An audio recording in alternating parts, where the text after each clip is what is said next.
ಇಂಥ ಯಾವ ಭಗವಂತ ಮಾಡಿದ ಉಪದೇಶ ಕಳೆದ 2 ಅಧ್ಯಾಯಗಳಲ್ಲಿ ಅಧ್ಯಾಯದ್ವಯೇನೋಕ್ತಃ ಅದರಲ್ಲಿ ಮೊದಲು ಏನು ಹೇಳಿದ, ಈ ಜ್ಞಾನನಿಷ್ಠೆಯನ್ನೇ ಹೇಳಿದ್ದಾನೆ. ಅದನ್ನೇ ಸಾಂಖ್ಯಯೋಗ ಅಂತ 2ನೇ ಅಧ್ಯಾಯದ ತಾತ್ಪರ್ಯ ಅಂತ ಬರೆದಿದ್ದಾನೆ. ಆಯಿತು, ಇಂಥ ಒಂದಾನೊಂದು ಪರಮವಾದಂಥ ಸಾಂಖ್ಯಯೋಗವನ್ನು ಅನುಷ್ಠಿಸಿ ಜ್ಞಾನದಲ್ಲಿ ನೆಲೆ ನಿಲ್ಲತಕ್ಕಂಥ ಪದವಿಯನ್ನು ಪಡೀಬೇಕಾದರೆ ಅದು ಮಜಲು ತುರಿಯಾಯಿತು. ಅದಕ್ಕೆ ಸಾಧನ ಕರ್ಮಯೋಗೋಪಾಯ ಅಂತ. ಅದಕ್ಕೆ ಸಾಧನ ಅಂದರೆ ಕರ್ಮಯೋಗ, ಕರ್ಮ ಅಲ್ಲ ಕರ್ಮಯೋಗ. ಯೋಗ ಕರ್ಮಸು ಅದೇ ಕರ್ಮವನ್ನು ಹೇಗೆ ಮಾಡಬೇಕು ಜ್ಞಾನ ಉಂಟಾಗಬೇಕಾದ್ರೆ ಅನ್ನೋಕ್ಕೆ ಒಂದಾನೊಂದು ಕ್ರಮ ಇದೆ. ಆ ಕ್ರಮದಲ್ಲಿ ಮಾಡಬೇಕು ಅಂತ ಅಲ್ವೇ. ಯಾವುದಾದ್ರೂ ಒಂದು ಪದಾರ್ಥವನ್ನು ಉಪಯೋಗಿಸ್ಬೇಕು ಅಂದರೆ ಪ್ಯಾಕಿಂಗ್ ಇರುತ್ತೆ, ಅದು ತೆಗಿಯೋಕ್ಕೊಂದು ಕ್ರಮ ಇರುತ್ತೆ. ಮೆಲ್ಲಗೆ ತೆಗಿ, ಹುಡುಗರ ಕೈಲಿ ಕೊಟ್ಟಿಲ್ಲ ಹರಿದು ಹಾಕ್ಬಿಡ್ತಾರೆ, ಗೊತ್ತಾಗಲ್ಲ. ಹಾಗೆ ಯಾವುದನ್ನೂ ಕೂಡ ಒಂದಾನೊಂದು ಕ್ರಮದಿಂದ ಮಾಡಬೇಕು ಅನ್ನುವಂತೆ ಈ ಜ್ಞಾನ ನಿಷ್ಠೆಯನ್ನು ಪಡೆಯಬೇಕು ಅಂತ ಕೈ ಇಚ್ಛೆ ಉಳ್ಳವನು ಮೊದಲೇನು ಮಾಡಬೇಕು, ಕರ್ಮಯೋಗವನ್ನು ಮಾಡಬೇಕು. ಆ ಉಪಾಯದಿಂದ ಜ್ಞಾನ ನಿಷ್ಠೆಯನ್ನು ತಲುಪಬೇಕು. ಇಷ್ಟು ಹೇಳಿ ಈಗ ಒಟ್ಟೇನಾಯಿತು, 2 ಭಗವದ್ಗೀತೆಯಲ್ಲಿ ಹೇಳಿರೋದು, ಒಂದು ಜ್ಞಾನಯೋಗ ಒಂದು ಕರ್ಮಯೋಗ ಅಂತ. ಅನೇಕರು ಭಗವದ್ಗೀತೆಯಲ್ಲಿ 18 ಅಧ್ಯಾಯ ಇದೆ, 18 ಯೋಗ ಹೇಳಿದ್ದಾರೆ ಅಂತ ಆಗೋದು. 18 ಯೋಗ ಹಿಡ್ಕೊಂಡ್ರೆ ಯಾವುದನ್ನು ಮಾಡೋದು ಯಾವುದನ್ನು ಬಿಡೋದು. ಭಗವತ್ಪಾದರು ನೋಡಿ ಹೇಗೆ ಕನ್ಕ್ಲೂಡ್ ಮಾಡ್ತಾರೆ ಅಂತ. ಈ ಕರ್ಮಯೋಗ ಜ್ಞಾನಯೋಗಗಳಲ್ಲಿ ಉಳಿದ 16 ಅಡಕ ಮಾಡಬೇಕು. ಆದ್ದರಿಂದ 2 ಹೇಳಿರೋದು. ಯಾವುದು, ಕರ್ಮಯೋಗ ಜ್ಞಾನಯೋಗ. ಕರ್ಮಯೋಗವನ್ನು ಪ್ರವೃತ್ತಿ ಧರ್ಮ ಅಂದರು, ಜ್ಞಾನಯೋಗವನ್ನು ನಿವೃತ್ತಿ ಧರ್ಮ. ಮುಗಿದೇ ಅತ್ಯಂತ ಸಮಂಜಸವಾಗಿ ಅರ್ಥ ಮಾಡ್ತಾ ಇದ್ದಾರೆ ಭಗವಂತ. ಆಯಿತು, ಭಗವದ್ಗೀತೆ ಅರ್ಥ ಇಷ್ಟು ಅಂತ ನೀವು ಭಗವತ್ಪಾದರು ಹೇಳಿದ್ದು ಒಪ್ಕೊಳ್ಳೋಣ. ವೇದಾರ್ಥ ಇದಿಷ್ಟರಲ್ಲೇ ಅಡಕವಾಗುತ್ತೆಯೇ ಅಂದರೆ ಯಸ್ಮಿನ್ ವೇದಾರ್ಥ ಪರಿಸಮಾಪ್ತ ಆಗೋಗುತ್ತೆ. ಇಡೀ ವೇದದಲ್ಲಿ ಏನು ಹೇಳಿದೆ ಅಂದರೆ, ವೇದದಲ್ಲೂ ಹಾಗೇನೆ ಕರ್ಮಕಾಂಡ ಜ್ಞಾನಕಾಂಡ ಅಂತ 2 ಬೇರೆ ಬೇರೆ ಇದೆ. ಅದರಲ್ಲಿ ಕರ್ಮಕಾಂಡದ ಒಂದು ಗಾತ್ರ ನೋಡಿದರೆ 190 ಭಾಗ ಕರ್ಮಕಾಂಡ.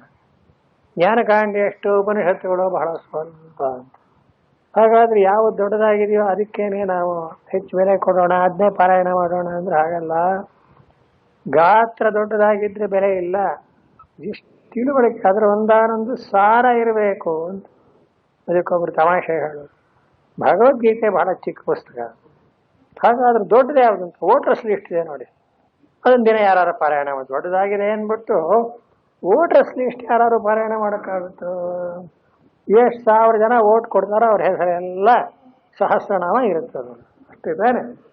ಆದ್ದರಿಂದ ದೊಡ್ಡದು ಚಿಕ್ಕದು ಅನ್ನೋದು ಹಾಗೆ ಅರ್ಥ ಅಲ್ಲ.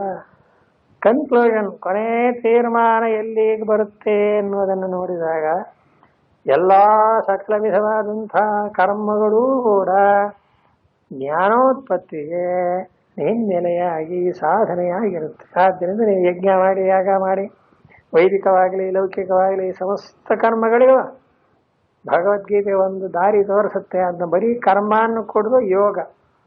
ಯೋಗ ಅನ್ನೋ ಶಬ್ದವನ್ನು ಕೂಡಿಸಿ ಹೇಳ್ತಾರೆ, ಕರ್ಮ ಯೋಗ. ಯೋಗ ಅಂದ್ರೆ ಏನು, ಈಶ್ವರಾರ್ಪಣ ಬುದ್ಧಿಯ ಅನುಷ್ಠೀಯಮಾನ ಅಂತ ಮೊದಲೇ ಬರೆದಿದ್ದಾರೆ ಶಂಕರಾಚಾರ್ಯರು ಪೀಠಿಕೆಯವರಿಗೆ.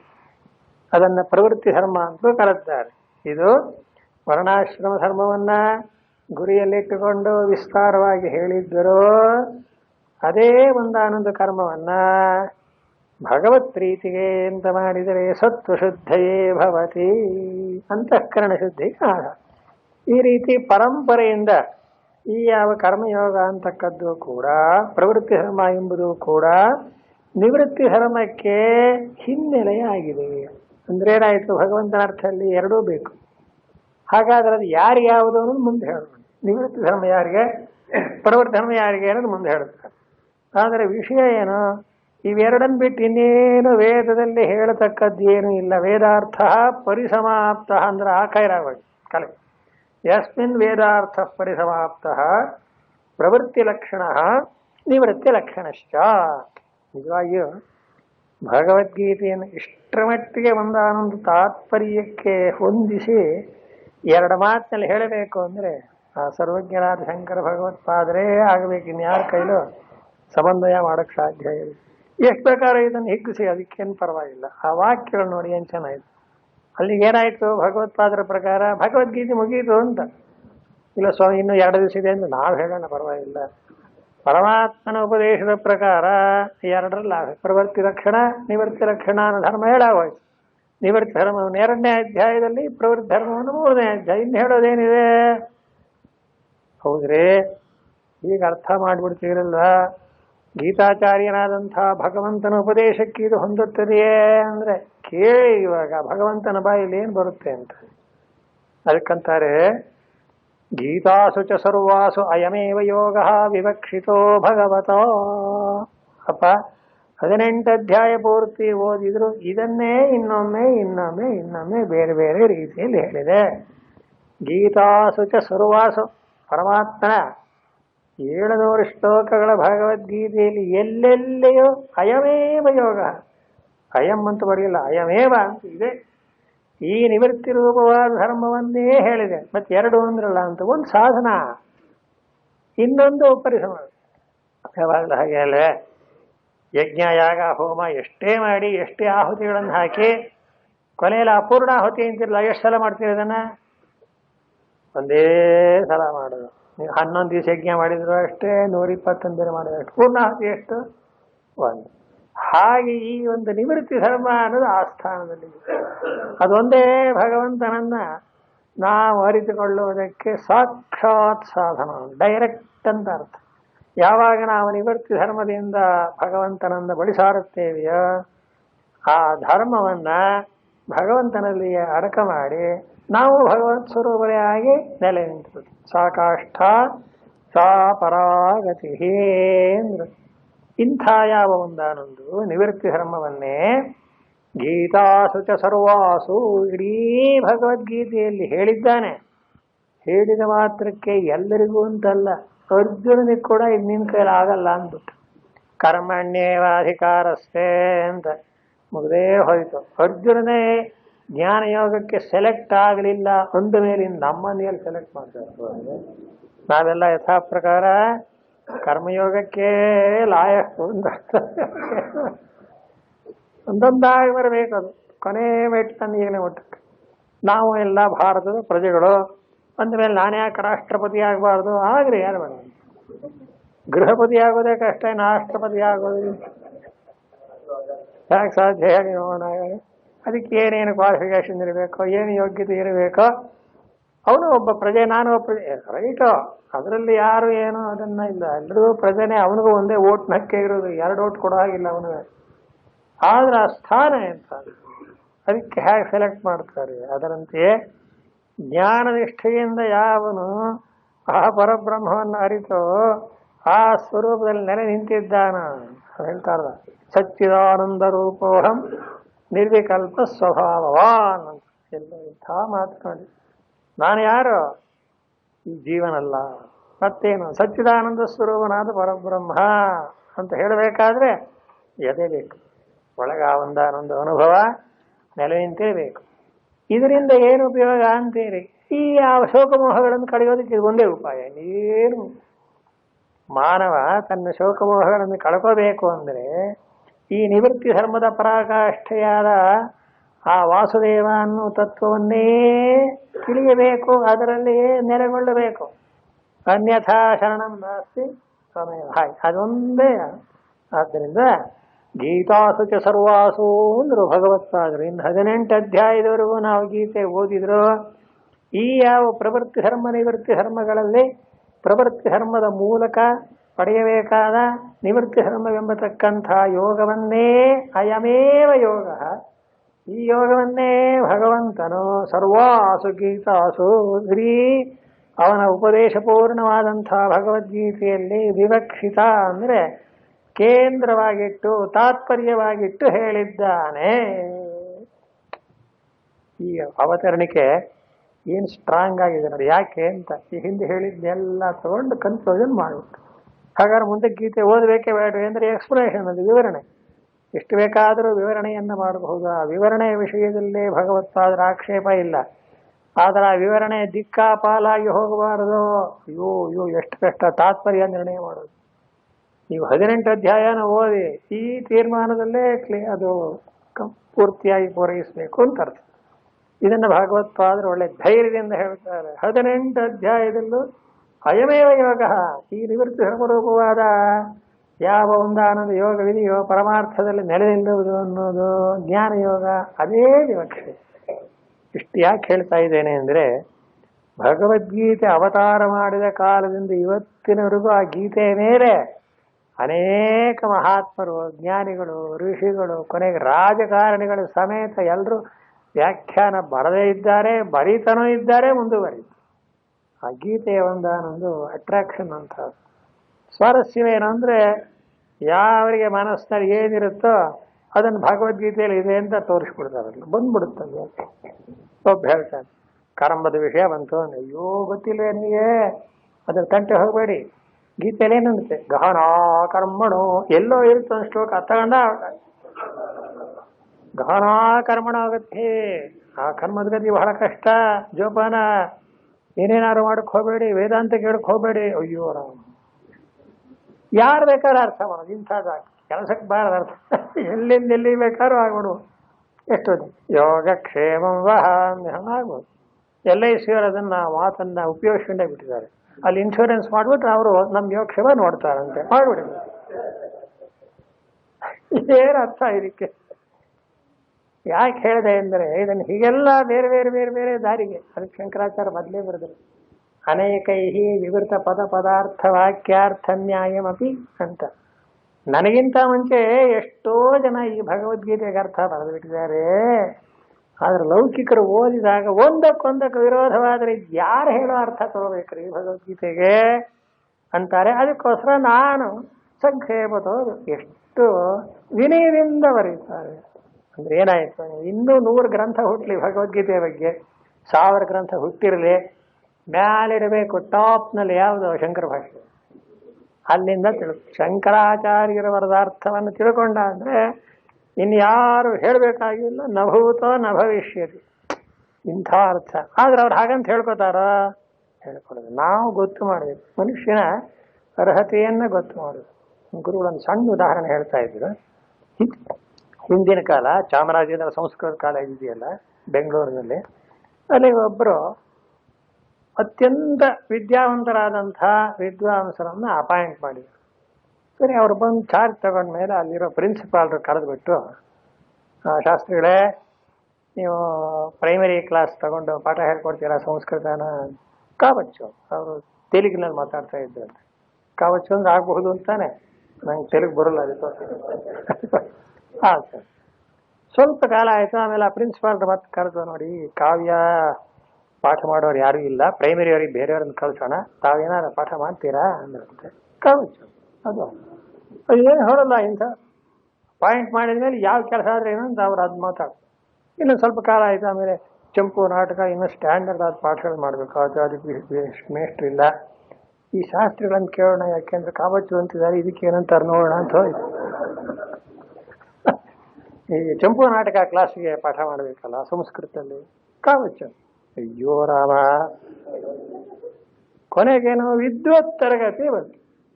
ವಿದ್ವತ್ ತರಗತಿ ಅಂದ್ರೆ ಅದು ಲಾಸ್ಟ್, ಅದು ಅಲ್ವೇ. ಆ ವಿದ್ವತ್ ತರಗತಿಗೆ ಭಾಷೆ ವಿಷಯ ಎಲ್ಲ ಪಾಠ ಹೇಳಬೇಕು. ಆ ಪ್ರಿನ್ಸಿಪಾಲ್ ನೋಡಿ ಈ ಕಾವಚ್ಚುನೇ ಕರೆದು ಕೇಳೋಣ ಅಂತ ಪಾಠ ಮಾಡ್ತಾರೆ. ಕಾవచ్చు. ಅಯ್ಯೋ, ಅಷ್ಟು ವಿದ್ಯೆ ಅವರಲ್ಲಿ ಇದೆ ಅನ್ನೋದನ್ನು ಎಂದಾದರೂ ಅವರ ಪ್ರದರ್ಶನ ಮಾಡಿದ್ದಾರೆ. ಈ ಭಗವದ್ಗೀತೆ ಅಂಥದ್ದು. ನೀವೇನು ಕೇಳಿ ಕಾవచ్చు ಅನ್ನುತ್ತೆ. ವ್ಯವಹಾರವೇ, ಸಂಸಾರವೇ, ಕೋರ್ಟಿನ ಜಗಳವೇ, ಕಾవచ్చు. ಉತ್ತರ ಇದೆ ಇದರೊಳಗೆ. ಇದನ್ನು ಹೊಗಳಿದ್ರಲ್ಲಿ ಏನು ತಪ್ಪಿದೆ ಹೇಳಿ ನೋಡೋಣ. ಕರ್ಮಯೋಗ ಇದೆ, ಧ್ಯಾನ ಯೋಗ ಇದೆ, ಜ್ಞಾನಯೋಗ ಇದೆ, ಯಾವುದು ಬೇಕು ನಿಮಗೆ ಭಗವದ್ಗೀತೆ. ಅದಕ್ಕೋಸ್ಕರ ಸಮಸ್ತ ವೇದಾರ್ಥ ಸಾರ ಸಂಗ್ರಹಭೂತಾಂ ಅಂತ ಭಗವತ್ಪಾದ. ಅದು ಜ್ಞಾನಿ ವಿದ್ವಾನೇವ ವಿಜಾನಾತಿ ವಿದ್ವಜ್ಜನ ಪರಿಸು. ಕೃಷ್ಣ ಭಗವಂತ ಎಂಥವನು, ಸಾಕ್ಷಾತ್ ಪರಮಾತ್ಮನು. ಅವನ ಬಾಯಲ್ಲಿ ಬಂದಂತಹ ದಿವ್ಯವಾದ ಭಗವದ್ಗೀತೆಯ ಅರ್ಥವನ್ನ ಅಂಥ ಜ್ಞಾನಿಗಳಿಗೆ ಅರ್ಥ ಆಗಬೇಕೇ ಹೊರತು ಸಾಮಾನ್ಯರು ನಾನು ಅರ್ಥ ಮಾಡ್ತೀನಿ ಭಗವದ್ಗೀತೆಗೆ ಏನು ಮಾಡ್ತೀನಿ ನಮ್ಮಲ್ಲಿ ಹಾಕೋದು ಇರಲಿ. ಇದನ್ನು ಭಗವತ್ಪಾದರು ಏನಂದ್ರು, ಅಯಮೇವ ವಿವಕ್ಷಿತ ಭಗವತ.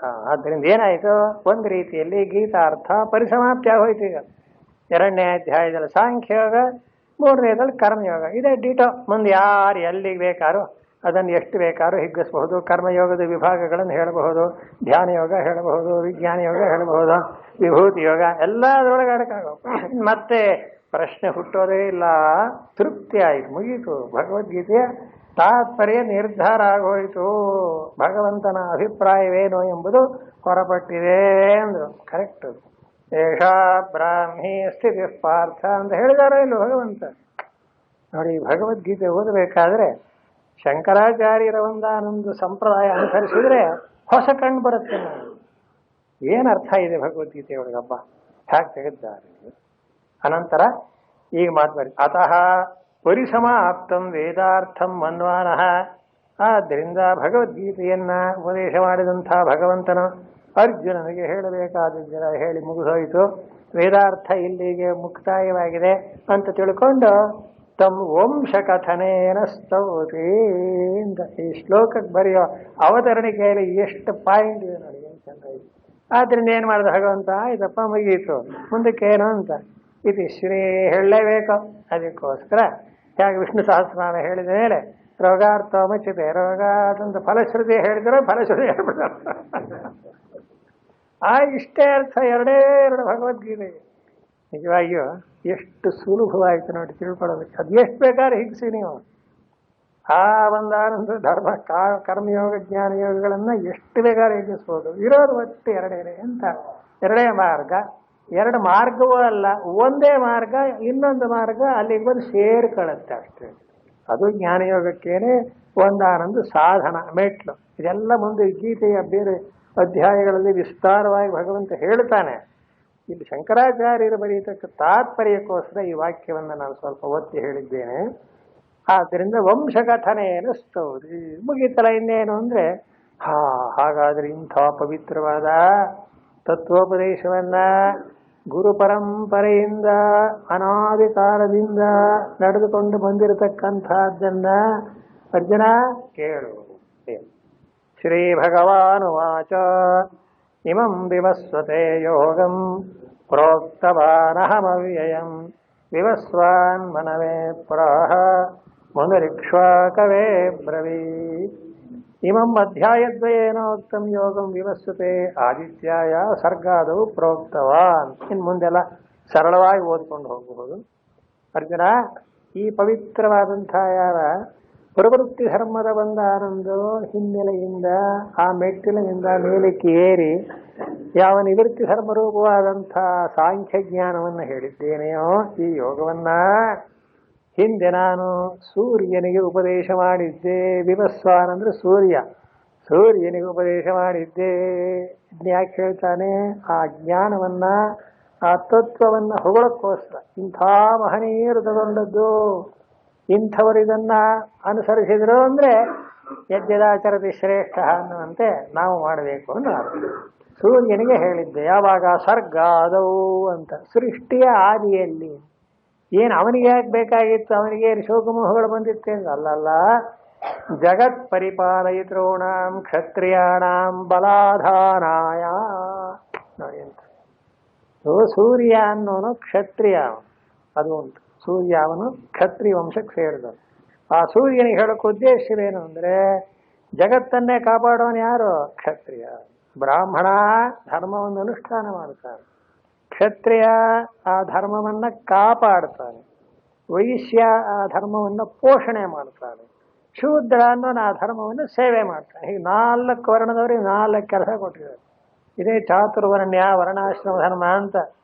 ಇದಿನ್ನು ಜಗತ್ತಿನಲ್ಲಿ ಇನ್ನು ಯಾವ ಜಾಗದಲ್ಲೂ ಇಲ್ಲ, ಕೇವಲ ಭರತಖಂಡದಲ್ಲಿ ಮಾತ್ರ ಇರತಕ್ಕಂಥ. ಆದ್ದರಿಂದ ಭಗವಂತ ಹೇಳ್ತಾನೆ, ಈ ಪವಿತ್ರವಾದ ಯೋಗವನ್ನು ಕ್ಷತ್ರಿಯರಿಗೆ ಯಾಕೆ ಕೊಟ್ಟು ಅಂದರೆ ಅವರ ಬಲ ಚೆನ್ನಾಗಿ ದೃಢವಾಗಿರಲಿ. ಯಾಕೆ ಅಂದರೆ ಧರ್ಮಕ್ಕೆ ಅವನ ಅಡ್ಡಿ ಬಂದ ಅಂದರೆ ಅವನನ್ನ ನಾಶ ಮಾಡಬೇಕು. ಅಂಥ ಸಾಮರ್ಥ್ಯವೃದ್ಧಿಯನ್ನು ತೋರಿಸುವುದಾಗಿ ಸೃಷ್ಟಿಯ ಆದಿಯಲ್ಲಿ ಕೊಟ್ಟೆ. ಜಗತ್ ಪರಿಪಾಲಯಿತॄಣಾಂ ಕ್ಷತ್ರಿಯಾಣಾಂ ಬಲಾಧಾನಾಯ. ನೋಡಿ, ಶಂಕರಾಚಾರ್ಯನ ಬರೀ ಸನ್ಯಾಸಿಗಳು ಅಂತ ತಿಳ್ಕೊಬೇಡಿ, ಮೊದಲಿಂದ ಕೊನೆಯವರಿಗೆ ಸರ್ವಜ್ಞರು ಎಲ್ಲ ಗೊತ್ತು. ಹೇಗಿರ್ಬೇಕು ಧರ್ಮ, ಯಾರು ಯಾವ ಧರ್ಮ, ಯಾಕೆ ಭಗವಂತ ಹಾಗೆ ನಿಯಮ ಮಾಡಿದ್ದಾನೆ, ಪ್ರತಿಯೊಂದಕ್ಕೂ ಒಂದೊಂದು ಒಳ ಅರ್ಥ ಇರುತ್ತೆ. ಅದಕ್ಕೋಸ್ಕರ ತೇನ ಯೋಗ ಬಲೇನ ಯುಕ್ತ ಸಮರ್ಥ ಭವಂತಿ ಬ್ರಹ್ಮ ಪರಿರಕ್ಷಿತಂ. ತೇನ ಯೋಗ ಬಲೇನ ಅಂತ ಇಂಥ ಯಾವ ಒಂದು ತತ್ವೋಪದೇಶ ಯೋಗ ಕ್ಷತ್ರಿಯರಿಗೆ ಬಲಬರಕ್ಕೋಸ್ಕರ ಯಾವ ಈ ಸಾಂಖ್ಯಾಂತಕ ತತ್ವಜ್ಞಾನವನ್ನು ಹೇಳಿದೋ ಆ ಯೋಗದ ಬಲದಿಂದ ಯುಕ್ತಾ ಕೂಡಿದವರಾದಂಥ ಯಾವ ಕ್ಷತ್ರಿಯರು ಸಮರ್ಥ ಭವಂತಿ ಸಮರ್ಥರಾಗುತ್ತಾರೆ. ಯಾವುದಕ್ಕೆ? ಬ್ರಹ್ಮ ಪರಿರಕ್ಷಿತಂ ಅಂತ. ಬ್ರಹ್ಮ ಅಂದ್ರೆ ಬ್ರಾಹ್ಮಣ್ಯ ಅಂತ. ಬ್ರಾಹ್ಮಣ್ಯವನ್ನು ಕಾಪಾಡಿದರೆ ಜಗತ್ತೆಲ್ಲ ಉದ್ಧಾರ ಆಗುತ್ತೆ ಅಂತ ಮೊದಲೇ ಬರೆದಿದ್ರು. ಬ್ರಾಹ್ಮಣತ್ವಸ್ಯ ರಕ್ಷಣೇನ ರಕ್ಷಿತಸ್ಯ ಅದ್ವೈದಿಕೋ ಧರ್ಮ ಅಂತ ಪೀಠಿಕೆ ಒಳಗೇನೆ ಆ ಮಾತನ್ನು ಕೇಳಿದ್ದೇವೆ ನಾವು. ಅದೇನು ಬ್ರಾಹ್ಮಣನ ಕಾಪಾಡಿಬಿಟ್ರೆ ಜಗತ್ತನ್ನು ಕಾಪಾಡ ಹಾಗಾಗತ್ತೆ ಅಂತ ಏನು ಹೊಗಳ್ತೇರೆ ಅಂತ. ಅಲ್ಲಿ ಬ್ರಾಹ್ಮಣ ಅನ್ನೋದು ಜಾತಿವಾಚಕ ಅಲ್ಲ. ಬ್ರಾಹ್ಮಣ ಅಂದ್ರೆ ಸಾತ್ವಿಕನಾಗಿರತಕ್ಕಂಥ ವ್ಯಕ್ತಿ. ಅವನ ಅನುಷ್ಠಾನಗಳೇನೋ ಬರುತ್ತೆ ಮುಂದೆ. ಶಮೋ ದಮಸ್ತಪಶೌಚಂ ಕ್ಷಾಂತಿರಾರ್ಜವಮೇವಚ. ಇದು ಬ್ರಾಹ್ಮ ಕರ್ಮ. ಇಂಥ ಯಾವ ಸಾತ್ವಿಕರು, ತಪಸ್ಸುಗಳು, ಅನುಷ್ಠಾತೃಗಳು, ಉಪಾಸಕರು ಆದಂಥ ಅವರು ಜಗತ್ತಿನಲ್ಲಿ ಇದ್ದರೆ, ಸಜ್ಜನರಿದ್ದರೆ ಸಜ್ಜನರಿಂದ ಜಗತ್ತೆಲ್ಲ ಶಾಂತಿ ಸುಖಗಳಿಂದ ಕೂಡಿರುತ್ತೆ. ಅದಕ್ಕೋಸ್ಕರ ಆ ಯಾವ ಬ್ರಾಹ್ಮ ಧರ್ಮವನ್ನು ಕಾಪಾಡುವುದಕ್ಕೋಸ್ಕರವೇ ಈ ಯೋಗವನ್ನು ಕ್ಷತ್ರಿಯರಿಗೆ ಹೇಳಿದೆ. ಯಾಕೆ? ಯಾವಾಗಲೂ ಧರ್ಮವನ್ನು ಅನುಷ್ಠಾನ ಮಾಡೋದು ಬ್ರಾಹ್ಮಣನ ಕೆಲಸ. ಆದರೆ ಆ ಧರ್ಮವನ್ನು ರಕ್ಷಣೆ ಮಾಡಬೇಕಲ್ಲ, ಅದಕ್ಕೆ ಬೇಕಾದಷ್ಟು ಅಡ್ಡಿಗಳು ಬರ್ತವೆ. ಎಷ್ಟೋ ಜನ ಋಷಿಗಳು ಯಜ್ಞ ಯಾಗ ಮಾಡುವ ರಾಕ್ಷಸರು ಬಂದರು ಅಂತ. ಇದು ಎಲ್ಲಿ? ತ್ರೇತಾಯುಗದಿಂದಲೂ ಇದೇ ರೀತಿಯಾದದ್ದು. ವಿಶ್ವಾಮಿತ್ರ ಬಂದು ಏನು ಮಾಡ್ತಾರೆ? ದಶರಥನ್ ಕೇಳ್ತಾರೋ ಇಲ್ಲೋ, ರಾಮನ ಕಳಿಸ್ಕೊಡೋ, ಜ್ಯೇಷ್ಠಂ ರಾಮಂ ಪ್ರಯಚ್ಛಮೆ ಅಂತ. ಯಾಕೆ ಸ್ವಾಮಿ ಅಂತ ವಿಶ್ವಾಮಿತ್ರರ ಹತ್ರ ಮಾತಾಡಕ್ಕೆ ಹೆದರಿಕೆ ದಶರಥಂಗೆ. ಅವ್ರು ಬಂದು ರಾಮನ್ ಕೊಡು ಅಂದ್ರು. ಪ್ರೀತಿ ಪಾತ್ರನಾದ ರಾಮ 10,000 ವರ್ಷದ ಮೇಲೆ ದಶರಥನಿಗೆ ಹುಟ್ಟಿದಾನೆ, ಅವನ ಮೇಲೆ ಪ್ರೀತಿ ಕಳಿಸೋದು ಹೇಗೆ? ಅದಿರಲಿ, ದಶರಥನ ಪ್ರಾಬ್ಲಮ್ ಇರಲಿ. ವಿಶ್ವಾಮಿತ್ರ ಯಾಕೆ ಬಂದು ಕೇಳಿದ್ರು? ವಿಶ್ವಾಮಿತ್ರಿಗೇನು ಯೋಗ್ಯತೆ ಇಲ್ವೇ? ಅವ್ರು ಕ್ಷತ್ರಿಯರಾಗಿದ್ದವ್ರು ತಾನೇ ತಪಸ್ವರಿಗಾಗಿ ಬ್ರಾಹ್ಮಣವಾದ್ದು. ಬ್ರಹ್ಮತೇಜೋ ಬಲಂ ಬಲಂ ಅಂತ. ಬ್ರಾಹ್ಮಣನಾದ ಮೇಲೆ ಎಲ್ಲ ಕ್ಷತ್ರಧರ್ಮ ಬಿಟ್ಟುಬಿಟ್ಟಿದ್ದಾರೆ. ಪೂರ್ಣ ಅಂತಮ್ ಧರ್ಮ ಅಲ್ಲ ಅಂತ ಬಿಟ್ಟಿದ್ದಾರೆ. ಯಜ್ಞ ಮಾಡ್ದಾಗ ಕೂತಿದ್ದಾರೆ. ರಾಕ್ಷಸರು ಒಂದು ಯಜ್ಞ ಮಾಡ್ತಾರೆ. ಹಾಗೇನು ಮಾಡಬೇಕು? ಕ್ಷತ್ರಿಯನನ್ನೇ ಕರ್ಕೊಂಡ್ಬಂದು ಆ ಯಜ್ಞ ರಕ್ಷಣೆ ಆಗಬೇಕಾಗಿದೆ. ಅದಕ್ಕಾಗಿ ಒಂದು ದಶರಥನ ಕೇಳಿ ಜ್ಯೇಷ್ಠಂ ರಾಮಂ ಪ್ರಯಚ್ಛವೇ ಅಂತಾರೆ. ನೋಡಿ, ಹಿಂದೆ ಅನಾದಿ ಕಾಲದಿಂದ ಈ ಧರ್ಮದ ಒಂದು ಪರಂಪರೆ ಹೇಗೆ ಬಂದಿದೆ ಅಂದರೆ ಇದಕ್ಕೆ ಚಾತುರ್ವರ್ಣ್ಯಗಳ ಒಂದಾನೊಂದು ಹಿನ್ನೆಲೆ. ನೋಡಿ, ಜಾತಿಯನ್ನು ಬಿಡ್ತೀವಿ, ಜಾತಿಯನ್ನು ಶಬ್ದ ಉಪಯೋಗಿಸಲೇಬಾರದು, ತಪ್ಪು ಅದು. ನಮ್ಮಲ್ಲಿ ಏನಂತೆ? ವರ್ಣ. ಚಾತುರ್ವರ್ಣ್ಯಂ ಮಯಾ ಸೃಷ್ಟಂ ಬರುತ್ತೆ ಮುಂದೆ ಆ ಶ್ಲೋಕ. 4 ವರ್ಣಗಳು ಅಷ್ಟೇ, ಅದಕ್ಕಿಂತ ಮಿಗಿಲಾಗಿಲ್ಲ. ಒಬ್ಬೊಬ್ಬರಿಗೆ ಒಂದೊಂದು ಕರ್ತವ್ಯ. ಕ್ಷತ್ರಿಯನಿಗೆ ಏನು ಕರ್ತವ್ಯ? ಧರ್ಮವನ್ನು ರಕ್ಷಣೆ ಮಾಡೋದು. ಗುರಿ ಎಲ್ರಿಗೂ ಧರ್ಮವೇ. ಧರ್ಮವನ್ನು ಅನುಷ್ಠಾನ ಮಾಡೋದು ಬ್ರಾಹ್ಮಣ. ಧರ್ಮವನ್ನು ಕಾಪಾಡತಕ್ಕಂಥದ್ದು ಕ್ಷತ್ರಿಯನ ಧರ್ಮ. ಧರ್ಮವನ್ನು ಪೋಷಣೆ, ಬೇಕಾದ ಪದಾರ್ಥಗಳನ್ನು ಬೆಳೆದು ಬೇಕಾದದ್ದನ್ನು ಒದಗಿಸೋದು ಅವನ ಧರ್ಮ. ಧರ್ಮದ ಸೇವೆ ಅಂದರೆ ಶುಶ್ರೂಷೆ, ಅದು ಶೂದ್ರನ. ಹೀಗೆ 4 ವರ್ಣನೆ ಮಾಡಿದ್ದಾರೆ. ಅದರಂತೆ ಕ್ಷತ್ರಿಯರದ್ದು ಒಂದು ಕೆಲಸ ಏನು? ಧರ್ಮಕ್ಕೆ ಯಾರು ಅಡ್ಡಿ ಬಂತು ಅಂದ ಕೂಡಲೇ ಅವರು ಧರ್ಮ ಕಾಪಾಡೋದಕ್ಕೋಸ್ಕರ ಒಂದಾನೊಂದು ತಮ್ಮ ಬಲವನ್ನು ಉಪಯೋಗಿಸ್ಬೇಕು. ಆ ಕ್ಷತ್ರಿಯರಿಗೆ ಬಲ ಬರೋಕ್ಕೋಸ್ಕರ ಕ್ಷತ್ರಿಯಾಣಾಂ ಬಲಾಧಾರಾಯ ಅಂದ್ರೆ ಕ್ಷತ್ರಿಯರಿಗೆ ಬಲ ಬರೋಕ್ಕೋಸ್ಕರವಾಗಿ ಏನೇ, ಹೇ ಅರ್ಜುನ, ನಾನು ನಿನ್ನಂಥ ಕ್ಷತ್ರಿಯನಾದ ಸೂರ್ಯವಂಶ ಅಂತ. ಕ್ಷತ್ರಿಯರಲ್ಲಿ 2 ವಂಶ, ಸೂರ್ಯವಂಶ, ಚಂದ್ರವಂಶ. 2. ಸೂರ್ಯನೇ ಫಸ್ಟ್ ಪ್ರಪ್ರಥಮ, ಅವನಿಂದ ಆ ಸೂರ್ಯನಿಗೆ ಇಮಂ ವಿವಸ್ವತೆ ಯೋಗಂ ಪ್ರೋಕ್ತವಾನ್. ಈ ಒಂದಾನೊಂದು ಪವಿತ್ರವಾದ ಸಾಂಖ್ಯ ಯೋಗವನ್ನು ನಾನು ಸೂರ್ಯನಿಗೆ ಉಪದೇಶ ಮಾಡಿದೆ. ಯಾಕೆ? ಅವನು ಕ್ಷತ್ರಿಯನಲ್ವೇ ಅಂದ್ರೆ ಹೌದು, ಅದರ ಅವಶ್ಯಕತೆ ಇದೆ. ಅವನಿಗೆ ಬಲ ಬರೋಕ್ಕೋಸ್ಕರ ನಾನು ಹೇಳಿದೆ. ಕ್ಷತ್ರಿಯನ್ ಕಾಪಾಡಿಬಿಟ್ರೆ ಈ ಯೋಗ ಅಂತಕ್ಕದ್ದು ಬ್ರಾಹ್ಮಣನಿಗೆ ತಕ್ಕದ್ದಲ್ಲವೇ ಅಂದ್ರೆ ಹೌದು, ಬ್ರಾಹ್ಮಣನಿಗೂ ತಕ್ಕದ್ದು ಕ್ಷತ್ರಿಯನಿಗೂ ತಕ್ಕದ್ದು, ಎರಡೂ ಸರಿ. ಹಾಗಾದ್ರೆ ಅವರಿಬ್ಬರನ್ನು ಕಾಪಾಡಿಬಿಟ್ರೆ ಪ್ರಪಂಚದ ಗತಿ ಏನ್ರಿ ಅಂತ ಕೇಳಿ ಬ್ರಹ್ಮ ಕ್ಷತ್ರೇ ಪರಿಪಾಲಿತೆ ಜಗತ್ ಪರಿಪಾಲಯತು ಅಲಂ ಅಂತ ಇನ್ನು ಮುಂದಕ್ಕೆ ಹೇಳಬೇಕಾಗಿಲ್ಲ ಅಂತಾರೆ ಭಗವತ್. ಬ್ರಾಹ್ಮಣ ಕ್ಷತ್ರಿಯ ಅಂತಕ್ಕ ಎರಡು ವರ್ಣಗಳಲ್ಲಿ ಬ್ರಾಹ್ಮಣ ಧರ್ಮವನ್ನು ಕ್ಷತ್ರಿಯ ಧರ್ಮವನ್ನು ಪರಿಪಾಲನೆ ಮಾಡಿಬಿಟ್ರೆ ಉಳಿದದ್ದೆಲ್ಲ ತಾನಾಗಿಯೇ ಜಗತ್ತೇ ಪರಿಪಾಲನೆ ಮಾಡಬಹುದು. ಇದಕ್ಕೆ ನೋಡಿ ಹಿಂದಿನಿಂದ ಎಂಥ ಒಂದು ಸಂಸ್ಕೃತಿ ನಮ್ಮಲ್ಲಿ.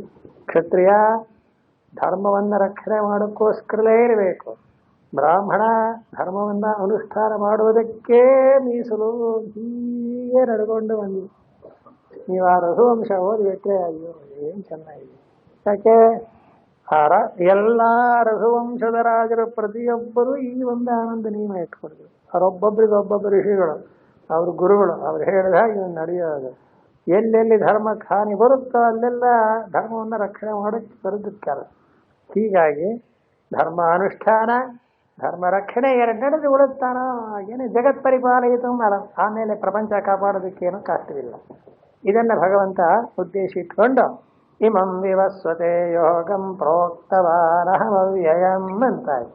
ಆಮೇಲೆ ಇದು ಮುಂದಕ್ಕೆ ಹೋಗುತ್ತೆ. ವಿವಸ್ವಾನ್ ಮನವೇ ಪ್ರಾಹ ಅಂತ ಮುಂದಕ್ಕೆ ಈಗ ಹೇಳ್ತಾರೆ. ಅವ್ಯಯ ಫಲತ್ವ ಅದೊಂದು ಯಾವುದು, ಧರ್ಮವನ್ನ ಅನುಷ್ಠಾನ ಮಾಡಿದರೆ ಫಲ ಅವ್ಯಯ, ಎಂದೆಂದಿಗೂ ನಾಶವಾಗದೇ ಇರುತ್ತೆ. ಅಂತಂದ್ರೆ ಜಗತ್ತಿನಲ್ಲಿ ಒಬ್ಬ ಧರ್ಮವನ್ನು ಅನುಷ್ಠಾನ ಮಾಡಿದರೆ ಇನ್ನೊಬ್ಬ ಅದನ್ನು ಅನುಸರಿಸಿದರೆ ಆ ಧರ್ಮದ ಒಂದಾನೊಂದು ರಕ್ಷಣೆ, ಅದರ ಅನುಷ್ಠಾನದಿಂದ ಎಲ್ಲ ರೀತಿಯಾದ ಸುಖಗಳು ಸಿಗುತ್ತವೆ. ಅದೇ ಜಗತ್ತಿಗೆ ಬೇಕಾದದ್ದು. ನಶ್ಯಸ್ಯ ಯೋಗಸ್ಯ ಸಮ್ಯಕ್ ದರ್ಶನ ನಿಷ್ಠಾ ಲಕ್ಷಣಸ್ಯ ಮೋಕ್ಷಾಖ್ಯಂ ಫಲಂ ವೇತೇಂದ್ರ. ಅವ್ಯಯ ಅಂತ ಬರೆದ್ಬಿಟ್ರಲ್ಲ ಭಗವತ್ಪಾದರು, ಧರ್ಮದ ಫಲ ಅವ್ಯಯ ಅಂತ. ಧರ್ಮ ಮಾಡಿದ್ದು ಅನುಭವಿಸಿದ ಮೇಲೆ ಪೂರೈಸೋಗೋದಿಲ್ಲವೇ ನಾವಾಗುತ್ತೆ. ನಮ್ಮ ಅರ್ಥ ಏನು, ಧರ್ಮ ಅಂದ್ರೆ ಪುಣ್ಯ ಅಂತ ಅರ್ಥ. ಪುಣ್ಯವೇನೋ ಸರಿ, ಹಣ ಸಂಪಾದನೆ ಮಾಡೋದು ಸರಿ, ಖರ್ಚು ಮಾಡಿದ ಮೇಲೆ ಹಣ ಎಲ್ಲಿರುತ್ತೆ, ಖರ್ಚಾಗ್ತಾ ಇರುತ್ತೆ. ಹಾಗೆ ಧರ್ಮವೂ ಕೂಡ ಭೋಗಿಸ್ತಾ ಕಡಿಮೆ ಆಗಲ್ವೇ ಅಂತ ಅದಕ್ಕೆ ಬರೀತಾರೆ ಭಗವತ್ಪಾದರಲ್ಲಿ. ಧರ್ಮ ಅಂದ್ರೆ ಅದಲ್ಲ ಅರ್ಥ.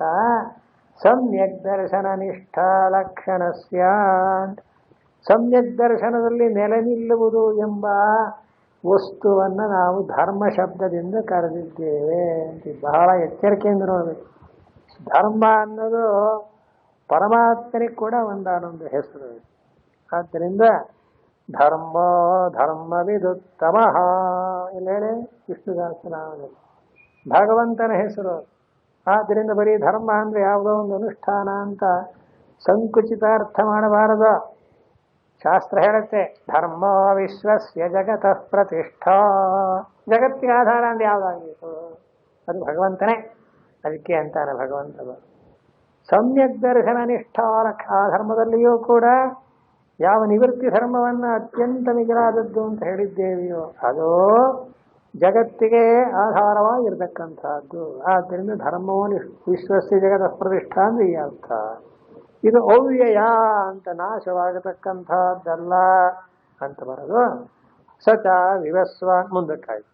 ಇಂಥ ಯಾವ ಒಂದಾನೊಂದು ಯೋಗವನ್ನ ಅಂದ್ರೆ ಈ ಧರ್ಮದ ಸ್ವರೂಪವನ್ನ ಅರ್ಥಾತ್ ಸಮ್ಯಕ್ ದರ್ಶನ ರೂಪವಾಗಿದ್ದು ಮತ್ತೆ ಕರ್ಮಯೋಗದ ಆಧಾರ ಅಂದ್ರೆ ಒಂದಾನೊಂದು ಸಹಾಯವುಳ್ಳಂಥ ಈ ಪವಿತ್ರವಾದ ಆತ್ಮಜ್ಞಾನವೆಂಬತಕ್ಕಂಥ ಧರ್ಮವನ್ನ ಮೊದಲು ನಾನು ಸೂರ್ಯನಿಗೆ ಉಪದೇಶ ಮಾಡಿದೆ ಅಂತಾಯಿ. ಇದರ ಫಲ ನಾಶವಾಗುವುದು. ಧರ್ಮದ ಫಲ ಧರ್ಮ ಅನುಭವಿಸ್ತಾ ಕ್ಷೀಣವಾಗಲ್ವೇ ಅಂದ್ರೆ ಇಲ್ಲಿ ಆ ಧರ್ಮವನ್ನೆಲ್ಲ ಹೇಳಿರೋದು ಮಾಡಿ ಪಡೆಯತಕ್ಕದ್ದೆಲ್ಲ. ಇದು ಧರ್ಮ ಅನ್ನೋದು ಈಗ ನಾ ಹೇಳಿದಂತೆ ಪರಮಾತ್ಮನ ಸ್ವರೂಪವನ್ನು ಅರಿತು ನೆಲೆ ನಿಲ್ಲುವುದು ಮೋಕ್ಷ ಅಂತ ಹೇಳಿ. ಅದಕ್ಕೆ ವಿಷ್ಣು ಸಹಸ್ರನಾಮದ ಮಾತು ಹೇಳಿದ್ದಾನೆ. ಧರ್ಮ ಅನ್ನೋದು ಪರಮಾತ್ಮನ ನಾಮಧೇಯ, ಹಿರಿಯ ನಾಮಧೇಯ. ಅದು ಧರ್ಮ ವಿಶ್ವಸ್ಯ ಜಗತಃ ಪ್ರತಿಷ್ಠಾ ಅಂತ ಅರ್ಥ. ಮುದುಕು ಸಚ ವಿವಸ್ವಾನ್ ಮನವೇ ಪ್ರಾಹಾನ್. ಈಗ ಪರಂಪರೆ ನಡೀಬೇಕು. ಮೊಟ್ಟ ಮೊದಲು ಪರಮಾತ್ಮನೇನೋ ಧರ್ಮವನ್ನ ಈ ಸೂರ್ಯನಿಗೆ ಹೇಳಿಕೊಟ್ಟ. ವಿವಸ್ವಾನ್ ಆ ಸೂರ್ಯನು ಮನವೇ ಪ್ರಾಹ. ಮನು ಅಂತ ಅವನ ಶಿಷ್ಯ. ಆ ಮನು ಅಂತ ಕವನಿಗೆ ಉಪದೇಶ ಮಾಡಿದ್ದಂತೆ. ಸಾಕು. ಮನು ಅನ್ನೋನು ಯಾರು ಗೊತ್ತೇ, ಮನುಷ್ಯ. ಎಲ್ಲ ಮನುಷ್ಯರ ಒಂದಾನೊಂದು ಗುಂಪಿಗೆಲ್ಲ ಮೂಲ ಪುರುಷ ಅವನಿಗೆ ಹೇಳಿಕೊಡ್ತಾನೆ. ಯಾರು? ವಿವಸ್ವಾನ್ ಅಂದ್ರೆ ಸೂರ್ಯ.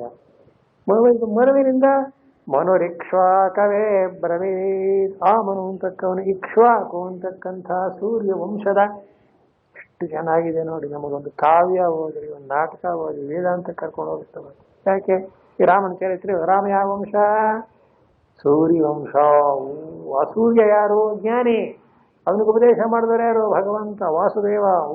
ನೋಡಿ ಆ ಪರಂಪರೆ ಎಲ್ಲಿ ಹೋಗ್ಬಿಡ್ತು, ಒಂದೊಂದಕ್ಕೆ ಹೋಗ್ತಾ ಹೋಗ್ತಾ ಸದಿ ಗೊತ್ತಿಬಿಡ್ತು. ಅದನ್ನೇ ಇವಂ ವಿವಸ್ವತೆ ಯೋಗಂ ಅಂತ. ಭಗವದ್ಗೀತೆ ಅಮೃತ.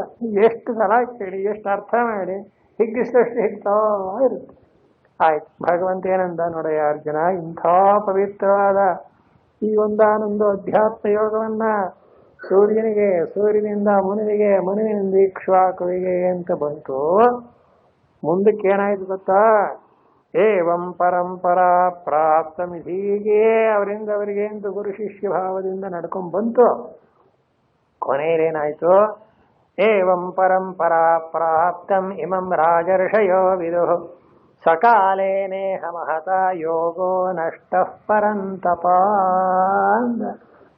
ರಾಜರ್ಷಿಗಳು ಅವರೆಲ್ಲ ಹಿಂದಿದ್ದವರು, ಇದನ್ನ ಆಡ್ತಾ ಇದ್ದವರು. ಹೇಗಿದ್ರವರು? ಶೈಶವೇಭ್ಯಸ್ತ ವಿದ್ಯಾನ ಯೌವನೆ ವಿಷಯೇಷಣ ವಾರ್ಧಕೆ ಮುನಿವೃತ್ತೇನ ಯೋಗೇನ ಅಂತೆ ಪ್ರವೃತ್ತಿನ. ಆದರ್ಶವನ್ನು ಓದಿಬಿಟ್ರೆ ಹೇಗಿರಬೇಕು ಕ್ಷತ್ರಿಯರು, ಹೇಗೆ ಕಾಪಾಡಬೇಕು ಅಂತ. ಈ ಕಾರಣದಿಂದಲೇ ನಮ್ಮ ಭರತಖಂಡದಿಂದ ಯಾವ ಕಾನ್ಸ್ಟಿಟ್ಯೂಷನ್ ಮಾಡಿದ್ರು ಈ ಚಾತುರ್ವರ್ಣ್ಯದ ಒಂದಾನೊಂದು ಸ್ವರೂಪವನ್ನ ತೆಗೆಯಕ ಖಂಡಿತ. ಯಾಕೆಂದ್ರೆ ಅದರ ತಿರುಳು ಬಹಳ ಗಟ್ಟಿ. ಈಗ ಅದನ್ನ ಅನುಕರಣೆ ಮಾಡೋದನ್ನು ಹೋದ್ರೆ ಹೋಗ್ಲಿ, ಅದಕ್ಕೆ ನಾವೇನು ಅಳಬೇಕಾಗಿಲ್ಲ. ಆದ್ರೆ ನಿಜ ಏನು?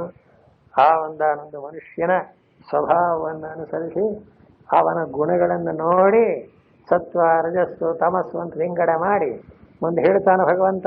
ಕೇಳೋಣ. ಚಾತುರ್ವರ್ಣ್ಯಂ ಮಯಾ ಸೃಷ್ಟಂ ಅಂತ. ಪರಮಾತ್ಮನ ಸೃಷ್ಟಿ ಅದು ಇವತ್ತಿಗೂ ಹಾಗೆಯೇ ಇದೆ, ಗೋಪ್ಯವಾಗಿರ್ಬೋದಷ್ಟೆ ಇಲ್ಲದೆ. ಈಗೇನಾಯಿತು? ಹೀಗೆ ರಾಜಋಷಿಗಳು ಇಂಥ ಧರ್ಮವನ್ನು ಕಾಪಾಡಿ, ಅವರಿರೋದೇ ಅದಕ್ಕೋಸ್ಕರ ಧರ್ಮವನ್ನು ಕಾಪಾಡುವುದಕ್ಕೆ ಅಂತಲೇ ಕೆಲವು ಮಾಟುವಂಥ ವಾಕ್ಯಗಳು. ಸತ್ಯಮೇವೋದ್ಧರಾಮ್ಯಹಂ ಅಂತ ಬರೆದಿರ್ತಾನೆ. ಸತ್ಯವನ್ನು ಕಾಪಾಡ್ತೇನೆ ಅಂತಿದ ಕ್ಷತ್ರಿಯನ ಒಂದು ಮಾಟು. ಹೀಗಿತ್ತು. ಕಾಲ ಉರುಳಿದಂತೆಲ್ಲ ಕಾಲಕ್ಕೆ ತಕ್ಕಂತೆ ಪರಿವರ್ತನೆ ಆಗ್ತಾ ಇರುತ್ತೆ. ಇದನ್ನು ನಾವು ಏನು ತಡೆಯೋಕ್ಕಾಗೋದಿಲ್ಲ. ಎಷ್ಟು ಪರಿವರ್ತನೆ ಆಗುತ್ತೆ ಅಂದರೆ ಅದನ್ನು ನಾವೇ ಯೋಚನೆ, ನಾವು ಹುಡುಗರಾಗಿದ್ದಾಗ ಹೇಗಿತ್ತು ಈಗ ಹೇಗಿದೆ ಅಂತ ವಿಚಾರ ಮಾಡಿದರೆ ಅಯ್ಯೋ ಸ್ವಾಮಿ ಬಹಳ ಬದಲಾವ. ಈ ವಯಸ್ಸಾದವರಿಗೆ ಬಹಳ ಹಿಂಸೆ ಪಾಪ. ಯಾಕೆ ಅವ್ರು ಯಾವುದೋ ಒಂದು ರೀತಿಯಾದಂಥ ಕಲ್ಚರ್ನಲ್ಲಿ ಇರ್ತಾರೆ. ಇದಕ್ಕೆ ಅಡ್ಜಸ್ಟ್ ಆಗಿ ಏನು ಕೊಡಲೇ ಬಲೇ ಕಷ್ಟ ಪಾಪ. ಆದರೂ ಏನು ಮಾಡ್ತಾರೆ? ಸಹಿಸ್ಕೊಳ್ಳಿ. ಆಯ್ತಪ್ಪ ಹೇಳಲಿಕ್ಕೆ. ಇವತ್ತಿಗೂ ಒಂದು ಸಣ್ಣ ವಿಷಯಕ್ಕೆ ಒಂದು ಮಡಿ ಏನ್ಬಿಟ್ರೆ ಅಯ್ಯೋ, ಮಡಿಯಿಂದ ಏನು ಗೊತ್ತೇ? ಸ್ನಾನ ಮಾಡಿ ಒದ್ದೆ ಬಟ್ಟೆ ಉಟ್ಕೊಂಡು ಅದನ್ನು ಹಾರಿರಬೇಕು, ಯಾರು ಮುಟ್ಟು ಕೊಡು. ಈಗ ಮಡಿ ಅಂದರೆ ಏನಿದೆ? ಅಗಸನ ಮನೆಯಿಂದ ಬಂದ ಕೂಡಲೇ ಅದು ಮಡಿಗೆ ಅಷ್ಟೇ. ಸಕಾಲೇನೇ ಹತಾಯೋ ಮಡಿ ನಷ್ಟವಾಗೋಯ್ತು ಅಂತ. ಯಾಕೆ ಅಂದರೆ ಯಾರನ್ನು ದೂರ ಹಾಗಿಲ್ಲ. ಕಾಲ ಏನೋ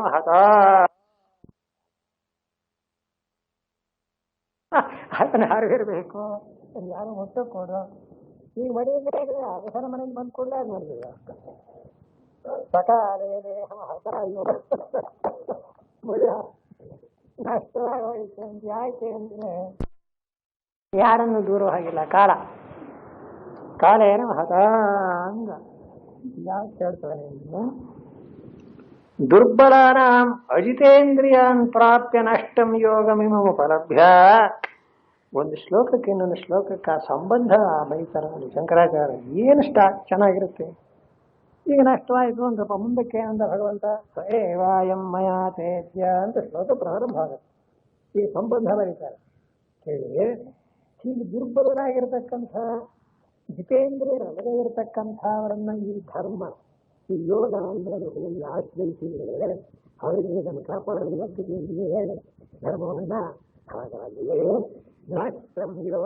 ನಮ್ಮ ನಷ್ಟವಾಯಿತು ಅಂದ್ರೆ ಕಣ್ಮರೆಯಾಯಿತು ಅಂತ. ಸಂಸ್ಕೃತದಲ್ಲಿ ನಷ್ಟ ಅಂದರೆ ಕಾಣಲ್ಲ ಅಂತ ಅಷ್ಟೇ, ಹಾಳಾಯಿತು ಅನ್ನೋ ಅರ್ಥ. ನಾವು ಬಹಳ ನಷ್ಟವಾಯಿತು ಅಂತೀವಿ, ನಷ್ಟ ಏನಾಗಿಲ್ಲ. ನಷ್ಟ ಅಂದ್ರೇನು? ಕಾಣಲ್ಲ ಅಂತ, ಅದೃಷ್ಟವಾಯಿತು. ಕಣ್ಣಿಗೆ ಧರ್ಮಕ್ಕೆ ನಾಶ ಇಲ್ಲ, ಎದ್ದು ಕಾಣ್ತಾ ಇದ್ದಂತಹ ಧರ್ಮ ಏನಾಯಿತು? ಮರೆಯಾಯಿತು ಅಂತ. ನೋಡಿ, ಸೂರ್ಯ ಮುಳುಗಿಬಿಟ್ಟ ಅಂತ. ಏನು ಮುಳುಗಿಬಿಟ್ಟ ಅಂದರೆ ಬ್ಯಾಂಕ್ ಮುಳುಗಿ ಹೋಯಿತು, ನಾವು ಸೂರ್ಯ ಮುಳುಗ್ತಾನೆ. ಆ ಮುಳುಗೋದು ಅನ್ನೋ ಶಬ್ದದ ಅರ್ಥ ಏನೋ ನಮಗೆ ಕಾಣಲ್ಲ ಅಂತ ಅಷ್ಟೇ ಅರ್ಥ. ಇನ್ಯಾವುದೋ ಮುಳುಗಿ ಹೋಗುತ್ತೆ ಅನ್ನೋ ಅರ್ಥದಲ್ಲಿ ಇದಲ್ಲ. ವ್ಯವಹಾರ ಮುಳುಗೋಯ್ತು ಅನ್ನೋ ಹಾಗಲ್ಲ ಸೂರ್ಯ ಮುಳುಗೋದು ಅಂದರೆ. ಅದರಂತೆ ಧರ್ಮ ಯಾವಾಗಲೂ ಮುಳುಗೋದಿಲ್ಲ. ಮುಳುಗೋದು ಅಂದ್ರೆ ಏನು? ಅದೃಶ್ಯವಾಯಿತು, ಕಣ್ಣು ಮರೆಯಾಯಿತು. ಯಾತ್ರಿಂದ ಅನುಷ್ಠಾನ ಮಾಡ್ತಕ್ಕಂಥವರ ಒಂದಾನೊಂದು ದೋಷದಿಂದ ಅನ್ನೋ ಅರ್ಥ. ಅದು ಬರೀತಾರೆ ನೋಡಿ. ಸ ಏವಾಯಂ ಮಯಾತೆ ತುಭ್ಯಮಿದಾನೀಂ ಯೋಗ ಪ್ರೋಕ್ತಃ ಪುರಾತನಃ. ಆ ಒಂದಾನಂದ ಯೋಗವು ನಷ್ಟವಾಗಿ ಹಿಂದಿಂದು. ಸಯೋಗ ಕಾಲೇನೇಹ ಮಹತ ದೀರ್ಘೇಣ ನಷ್ಟ ಅಂದ್ರೆ ವಿಚ್ಛಿನ್ನ ಸಂಪ್ರದಾಯ ಅಂತ. ಆ ಸಂಪ್ರದಾಯ ತಪ್ಪಿ ಹೋಯಿತು. ಇದು ಒಂಚೂರು ತಿಳ್ಕೋಬೇಕು. ಸಂಪ್ರದಾಯ ಅಂದ್ರೆ ಏನು ಅಂತ. ಅದು ಮೂಲಾರ್ಥ ಏನು ಅಂದ್ರೆ ಸಮ್ಯಕ್ ಪ್ರದೀಯತೆ ಅಸ್ಮೈ ಇತಿ ಸಂಪ್ರದಾಯ ಅಂತ ಶಂಕರ ಭಗವತ್ಪಾದರು ಬರೀತಾರೆ. ಅಂದ್ರೆ ಧರ್ಮವನ್ನು ಅನುಷ್ಠಾನ ಮಾಡ್ತಾ ಇದ್ದಂಥ ವ್ಯಕ್ತಿ ಅದನ್ನು ಮುಂದುವರಿಸೋಕ್ಕೋಸ್ಕರ ತನ್ನ ಮಗನಿಗೆ ಆಗಲಿ, ಶಿಷ್ಯನಿಗೆ ಆಗಲಿ, ಯಾರಿಗೇ ಆಗಲಿ ಅದನ್ನು ಬಯಸೋನಿಗೆ ಅದನ್ನು ಉಪದೇಶ ಮಾಡಬೇಕಂತ. ಯಾಕೆ? ನಾವು ಇದುವರೆಗೆ ಅನುಷ್ಠಾನ ಮಾಡಿದ್ವು, ಈ ರೀತಿ ನೀನು ಮುಂದೆ ಮಾಡಿಕೊಂಡು ಹೋಗು ಅಂತ. ಇದು ಪದ್ಧತಿ. ಉಪನಿಷತ್ನಲ್ಲೂ ಇದೆ. ಏನಂತ? ವೇದ ಮನೋಚ್ಯಾಚಾರ್ಯೋ ಅಂತೇವಾಸಿನ ಮನುಷಾಸ್ತಿ. ಶಾಸ್ತ್ರಾಧ್ಯಯನವೆಲ್ಲ ಆದ್ಮೇಲೆ ಆ ಶಿಷ್ಯನನ್ನು ಕರೆದ ಗುರು ಹೇಳ್ತಾರೆ. ಏನಂತ? ಸತ್ಯಂ ವದ ಸುವಾತ್ ಧರ್ಮಂ. ಎಲ್ಲ ಹೀಗೆ ಮಾಡ್ಬೇಕು, ಹೀಗಿರ್ಬೇಕು. ಏನ್ ಚೆನ್ನಾಗಿದೆ ಅದು. ಆ ಒಂದಾನೊಂದು ನಿಮ್ಗೆ ಯಾವ ಒಂದಾನೊಂದು ದೊಡ್ಡ ಕಾನ್ವಕೇಶನ್ ಅಡ್ರೆಸ್ಸಿಗಿಂತಲೂ ಮಿಗಿಲ. ಅದೇ ಕಾನ್ವಕೇಶನ್ ಅಡ್ರೆಸ್ ಇದಕ್ಕೆ ಹೊಂದ್ಸಕ್ಕಲ್ಲ. ಅಲ್ಲಿ ಬಂದು ಯಾವನ ಏನೋ ಮಾತಾಡ್ತಾನೆ ಎದ್ದು ಹೋಗ್ಬಿಡ್ತಾರೆ. ಇದು ನಿಜವಾದ ಅಡ್ರೆಸ್. ಇದು ಸತ್ಯಂ ವದ ಧರ್ಮಂ. ನೋಡಿ, ಕಾನ್ವಕೇಶನ್ ಅಡ್ರೆಸ್ ಆಗಿದೆ. ಇದು ಸರಿಯಾದದ್ದು ಅಡ್ರೆಸ್. ಸ್ವಾಧ್ಯಾಯ ದುಃಖ ಹೋಗುತ್ತೆ. ಸರಿ, ಅದನ್ನೇ ವಿಶೇಷವಾಗಿ ನಿಧಾನಕ್ಕೆ ಓದೋಣ. ಈ ಪರಂಪರೆ ಇದೆಯಲ್ಲ, ಅವನು ಎಷ್ಟು ಚೆನ್ನಾಗಿ ಹೇಳ್ತಾನೆ ಅಲ್ಲಿ ಹೇಳುವಾಗ. ವೇದದಲ್ಲೇ ಋಷಿಯೇ ಇಷ್ಟೆಲ್ಲ ಆಗಿ ಶಾಸ್ತ್ರ ಮತ್ತೊಂದು ಚೌಕಟ್ಟಿದ್ದರು. ಅಥ ಯದಿತೆ ಕರ್ಮ ವಿಚಿಕಿತ್ಸಾ. ಏನೋ ಒಂದು ಕೆಲಸ ಮಾಡಬೇಕು, ತಪ್ಪೋ ಸರಿಯೋ, ಧರ್ಮವೋ ಅಧರ್ಮವೋ ಅಂತ ಸಂಶಯ ಬಂದ್ಬಿಟ್ರೆ ಏನು ಮಾಡೋದು? ನೋಡಿ, ಧರ್ಮದ ಒಂದಾನೊಂದು ವ್ಯಾಪ್ತಿಯನ್ನು ಹೇಗೆ ಹೇಳ್ತಾರೆ ಅಂತ. ಶಾಸ್ತ್ರ ಆಧಾರ ಒಪ್ಕೊಂಡು, ಶಾಸ್ತ್ರವನ್ನು ಅನುಸರಿಸ್ತಕ್ಕಂಥವರು ಆಧಾರ. ಒಂದು ವೇಳೆ ಯಾವುದೋ ಒಂದು ಕರ್ಮಾನುಷ್ಠಾನದಲ್ಲಿ ಇದು ಸರಿಯೋ ತಪ್ಪೋ ಅಂತ ಸಂಶಯ ಬಂದರೆ ಏನು ಮಾಡಬೇಕು ಅಂತ ಶಾಸ್ತ್ರ ಹುಡುಕ್ತಾನೆ. ಏನು ಸಿಗಲ್ಲ, ಏನು ಅಥಾರಿಟಿ ಸಿಗಲ್ಲ. ಅವಾಗ ಏನು ಮಾಡಬೇಕು? ಏತತ್ರ ಬ್ರಾಹ್ಮಣ ಸಂಹರ್ಷಣ ಯುಕ್ತ ಅಯುಕ್ತ. ಯೋಚನೆ ಮಾಡಬೇಡ. ನಿನಗಿಂತ ಅಯೋಗ್ಯರಾಗಿ, ಅನುಷ್ಠಾತೃಗಳಾಗಿ, ತಪಸ್ವಿಗಳಾಗಿ, ಧರ್ಮಿಷ್ಠರಾಗಿ, ಸತ್ಯವಂತರಾಗಿ ಬಾಳೋರು ಹೇಗೆ ನಡೀತಾರೋ ಯಥಾತೆ ತೇಷು ವರ್ತೇರನ್ ತಥಾತೇಷು, ಅದರಂತೆ ನಡೆದ್ಬಿಡೋ. ಶಾಸ್ತ್ರ ಅವರಿಗಿಂತ ಇನ್ನು ಮೀರಿದ್ದಿಲ್ಲ ಅಂತ. ಯಾಕೆ ಅಂತ? ಅವ್ರು ಯಾಕೆ ತಪ್ಪು ನಡೀತಾರೆ? ಅವರು ಸರಿಯಾಗಿ ನಡೆದಿರ್ತಾರ. ಆದ್ದರಿಂದ ಅದನ್ನು ಅನುಸರಿಸಿಬಿಟ್ರೆ ಸಾಕು. ಅದಕ್ಕೆ ನಿನ್ನ ಪಂಕ್ತಿ ಸಿಗದೆ ಇದ್ರೆ ಬೇಡ. ಇಷ್ಟೆಲ್ಲ ಈ ಧರ್ಮದ ಒಂದಾನೊಂದು ವ್ಯಾಪ್ತಿ. ಅದು ಹೇಗೆ ಹೋಗೋಕ್ಕೆ ಸಾಧ್ಯ ಹೇಳಿ? ಎಲ್ಲರೂ ಬಿಟ್ಟರೆ ಯಾವನಾರು ಒಬ್ಬನಾದರೂ ಖಂಡಿತವಾಗಿ ಆ ಧರ್ಮವನ್ನು ಅನುಷ್ಠಾನ ಇದ್ದೇ ಇವತ್ತಿನ ಇದೆ, ಇವತ್ತು ನಡೀತಾ ಇದೆ, ಮಾಡ್ತಾರೆ. ನಮಗೆ ಕಣ್ಣಿಗೆ ಕಾಣದೇ ಇರ್ಬೋದು, ಎಲ್ಲಿದೆಯೋ ಯಾರಿಗೆ ಗೊತ್ತು. ಆದ್ದರಿಂದ ಇಂಥ ಯಾವ ಯೋಗ ನಷ್ಟವಾದದ್ದು ಗೊತ್ತಾಯ್ತಲ್ಲ. ನಷ್ಟ ದುರ್ಬಲಾನ್ ಅಜಿತೇಂದ್ರಿಯಾನ್ ಪ್ರಾಪ್ಯ ನಷ್ಟಂ ಯೋಗಮಿಮುಪಲಭ್ಯ. ಹೇ ಅರ್ಜುನ, ಈ ಸಂದರ್ಭದಲ್ಲಿ ನಿನಗೆ ಈ ಮಾತನ್ನು ಹೇಳ್ತಾ ಇದ್ದೇನೆ. ದುರ್ಬಲರು, ಅಜಿತೇಂದ್ರಿಯರು ಅಂತ ಎರಡು ವಿಶೇಷಣ ಕೊಟ್ಬಿಟ್ರು. ಯಾರಿಗೆ? ಧರ್ಮವನ್ನು ಕೈ ಬಿಡುವವರಿಗೆ. ಏನಂತಾರೆ ಜನ ಕೆಲವು ಸಲ, ಅಯ್ಯೋ ಇವತ್ತಿನ ಕಾಲಕ್ಕೆ ಅದನ್ನೆಲ್ಲ ಅನುಷ್ಠಾನ ಮಾಡೋಕ್ಕಾಗುತ್ತೆ ಸ್ವಾಮಿ. ಬೆಳಕು ಇವನೇ ಮನಸ್ಸು ಮಾಡದೆ ಹೋದ್ರೆ ಅದಾಗೋದು ಹೇಗೆ ಸಾಧ್ಯ? ಶಾಸ್ತ್ರ ಏನು ಹೇಳುತ್ತೆ ಗೊತ್ತೇ? ಸ್ವಲ್ಪಮಪ್ಯಸ್ಯ ಧರ್ಮಸ್ಯ ಅಂತ. ನೀನು ಎಲ್ಲವನ್ನೂ ಮಾಡುವಂತ ಯಾವನು ಹೇಳ್ತಾನೆ? ಅವತ್ತಿನ ಕಾಲಕ್ಕೆ, ಅವತ್ತಿನ ಸ್ಥಿತಿಗೆ, ಸನ್ನಿವೇಶಕ್ಕೆ ತಕ್ಕಂತೆ. ಇಲ್ಲಿ ಏನಾಗಿದೆ ಅಂದರೆ, ತಪ್ಪನ್ನು ಕಾಲದ ಮೇಲೋ ಇನ್ನೊಂದರ ಮೇಲೆ ಹಾಕ್ಬಿಡ್ತೀನಿ. ಅದಲ್ಲ, ನಿನಗೆ ಮನಸ್ಸನ್ನು ಬರಬೇಕು. ಧರ್ಮಾನುಷ್ಠಾನ ಮಾಡ್ತೇನೆ ಅನ್ನೋ ಭಾವನೆ ನಿನಗೆ ಬರಬೇಕು. ಹಾಗೆ ಬಂದ್ರೆ ಏನಾಗುತ್ತೆ, ಬಿಡೋಕ್ ಮನಸ್ಸು ಬರೋದಿಲ್ಲ. ಈ ದುರ್ಬಲರನ್ನು ಸೇರಿಬಿಟ್ರೆ ಧರ್ಮ ಏನಾಗುತ್ತೆ, ನಷ್ಟ, ಕೆಟ್ಟೋಗುತ್ತೆ. ಆದ್ದರಿಂದ ಆ ಧರ್ಮ ಒಂದು ನಷ್ಟವಾಯಿತು ಅಂದ್ರೆ ಅದು ಪರಿಪೂರ್ಣವಾಗಿ ನಾಶವಾಯಿತು ಅನ್ನೋ ಅರ್ಥವಲ್ಲ. ನಷ್ಟ ಅಂದ್ರೆ ಸಂಸ್ಕೃತದಲ್ಲಿ ಕಾಣದೆ ಹೋಗಿದೆ, ಮರೆಯಾಗಿದೆ ಅಂತ. ಮರೆಯಾಗಿದ್ದು ಮಾತ್ರಕ್ಕದು ತನ್ನ ತತ್ವವನ್ನು ಕಳ್ಕೊಂಡಿಲ್ಲ. ತಿರುಳಿದ್ದೇ, ಸ್ಪಿರಿಟ್ ಇದ್ದೇ ಇದೆ, ಅದು ಎಕ್ಸರ್ಸೈಸ್ ಮಾಡ್ಬೇಕಷ್ಟೇ, ಇನ್ನೇನೂ ಇಲ್ಲ. ಬಾವಿಯಲ್ಲಿ ನೀರಿದ್ದೇ ಇದೆ, ನೀನು ನಾಯಿ ತೆಗಿಬೇಕು, ಆಗರ್ಥ. ಆದ್ದರಿಂದ ಧರ್ಮಕ್ಕೆ ಯಾವಾಗಲೂ ನಾಶ ಇಲ್ಲವೇ ಇಲ್ಲ. ಅದರ ಆಧಾರದಿಂದಲೇ ಜಗತ್ತು ನಿಂತಿರೋದು. ಧರ್ಮ ವಿಶ್ವಸ್ಯ ಜಗತಃ ಪ್ರತಿಷ್ಠಾ ಅಂತ ಶಾಸ್ತ್ರ ಹೇಳ್ತಾ ಇದೆ. ಹೀಗಂತಾನೆ ಭಗವಂತ ಈ ರೀತಿ ದುರ್ಬಲರು, ಇಂದ್ರಿಯ ಜಯ ಇಲ್ಲದೆ ಇರತಕ್ಕಂಥವರನ್ನು ಸೇರಿದಂಥ ಈ ಧರ್ಮವು ನಷ್ಟವಾದದ್ದನ್ನು ನಾನು ಉಪಲಭ್ಯ ಕಂಡುಕೊಂಡು ಲೋಕಂಚ ಅಪುರುಷಾರ್ಥ ಸಂಬಂಧಿನಂ ಉಪಲಭ್ಯ. ಎರಡು ಉಪಲಭ್ಯ ಅನ್ನು ಕನ್ವಯ. ನೋಡಪ್ಪ ಅರ್ಜುನ, ನನಗೆ ಹೀಗನ್ನಿಸ್ತು, ಧರ್ಮ ಹೇಗೆ ನಷ್ಟವಾಗಿ ಹೋಗ್ಬಿಟ್ಟಿದೆ, ಇದನ್ನು ನಾನು ಆಲೋಚನೆ ಮಾಡಿದೆ. ಆಗಬಹುದೇ ಧರ್ಮವಿಲ್ಲದೆ ಎಲ್ಲರೂ ಜಗತ್ ಬದುಕೋಕೆ ಸಾಧ್ಯವೇ? ಒಂದು ಕಾರಣ. ಅದರಂತೆಯೇನೆ ಲೋಕಂಚ ಅಪುರುಷಾರ್ಥ ಸಂಬಂಧಿನ, ಧರ್ಮ ಯಾವಾಗ ಕಣ್ಮರಿಯಾಗುತ್ತೋ ಈ ಜನಗಳಿಗೆ ಸ್ವೇಚ್ಛಾಚಾರ ಜಾಸ್ತಿ. ಕರೆಕ್ಟ್. ಇವತ್ತಿನ ಜಗತ್ತು ಹಾಗೆ ಆಗಿರೋದು. ಏನು, ಧರ್ಮವನ್ನು ಅನುಷ್ಠಾನ ಮಾಡತಕ್ಕವರ ಬಗ್ಗೆ ಗೌರವ ಇಲ್ಲ, ಅನುಸರಿಸಬೇಕು ಅನ್ನೋ ಬುದ್ಧಿ ಇಲ್ಲ. ಅವಾಗ ಏನಾಗುತ್ತೆ, ಸ್ವೇಚ್ಛಾಚಾರ ಪ್ರಾರಂಭವಾಗುತ್ತೆ. ಆ ಕಾರಣದಿಂದ ಲೋಕಂಚ, ಅದರ ಮೇಲೆ ನಾವು ಹೊಟ್ಟೆಗಿಚ್ಚಿಲ್ಲ, ಅವ್ರು ಏನಾರು ಮಾಡಿಕೊಳ್ಳಿ, ಆ ಒಂದೊಂದು ದುರಾಚಾರ ಸ್ವೇಚ್ಛಾಚಾರ ಎಂಬುದು ಲೋಕವನ್ನೇ ಹಾಳು ಮಾಡುತ್ತದೆ. ನೋಡಿ, ಕಳ್ಳರು ಕಾಕರು ಅವರು ಇವರು ದುಷ್ಟರು ಎಲ್ಲ ಉಟ್ಕೊಂಡ್ಬಿಡ್ತಾರೆ. ಯಾತ್ರಿಂದ ಹೆದರಿಕೆ ಇಲ್ವಲ್ಲ, ಧರ್ಮದ ಹೆದರಿಕೆ ಇಲ್ಲ. ನೋಡಿ, ಧರ್ಮ ಬಿಟ್ಟದ್ರಿಂದ ಅಂತಃಕರಣದ ದೋಷ ಜಾಸ್ತಿ ಆಯಿತು. ದೋಷ ಜಾಸ್ತಿ ಆದ ಕೂಡಲೇ ಕಾಮಕ್ರೋಧಗಳು ಬೆಳೆಯಿತು. ಅದು ಬೆಳೆದ ಕೂಡಲೇ ಲೋಕದಲ್ಲೆಲ್ಲ ಅಶಾಂತಿ. ಒಂದು ವೇಳೆ ಯೋಚನೆ ಏನಾಯ್ತು, ಭಗವಂತ ಹೇಳ್ತಾನೆ, ಭಗವತ್ಪಾದರ ಅರ್ಥ ಮಾಡ್ತಾರೆ. ಭಗವಂತ ಅಂತಾನೆ ಅರ್ಜುನನಿಗೆ, ನೋಡಯ್ಯ, ಇಂಥ ಯಾವ ಒಂದಾನೊಂದು ಪವಿತ್ರವಾದಂಥ ಪ್ರವೃತ್ತಿ ನಿವೃತ್ತಿ ಲಕ್ಷಣ ರೂಪವಾದ ಧರ್ಮ ನಷ್ಟವಾಯಿತು ಅಂತ ಗೊತ್ತಾಯಿತು, ಇದನ್ನು ನಾನು ನೋಡಿ ಓಹೋ ಇದಾಗಬಾರದು ಅಂತ ಆ ಪವಿತ್ರವಾದ ಧರ್ಮದ ರಹಸ್ಯವನ್ನ ನೋಡುವ ಕ್ಷತ್ರಿಯ ನೀನು, ನಿನಗೆ ಉಪದೇಶ ಮಾಡ್ತಾ ಇದ್ದೇನೆ. ಸ ಏವ ಯಮ್ಮಯ ತೇಜ್ಯ ಯೋಗ ಪ್ರೋಕ್ತ ಪುರಾತನಃ.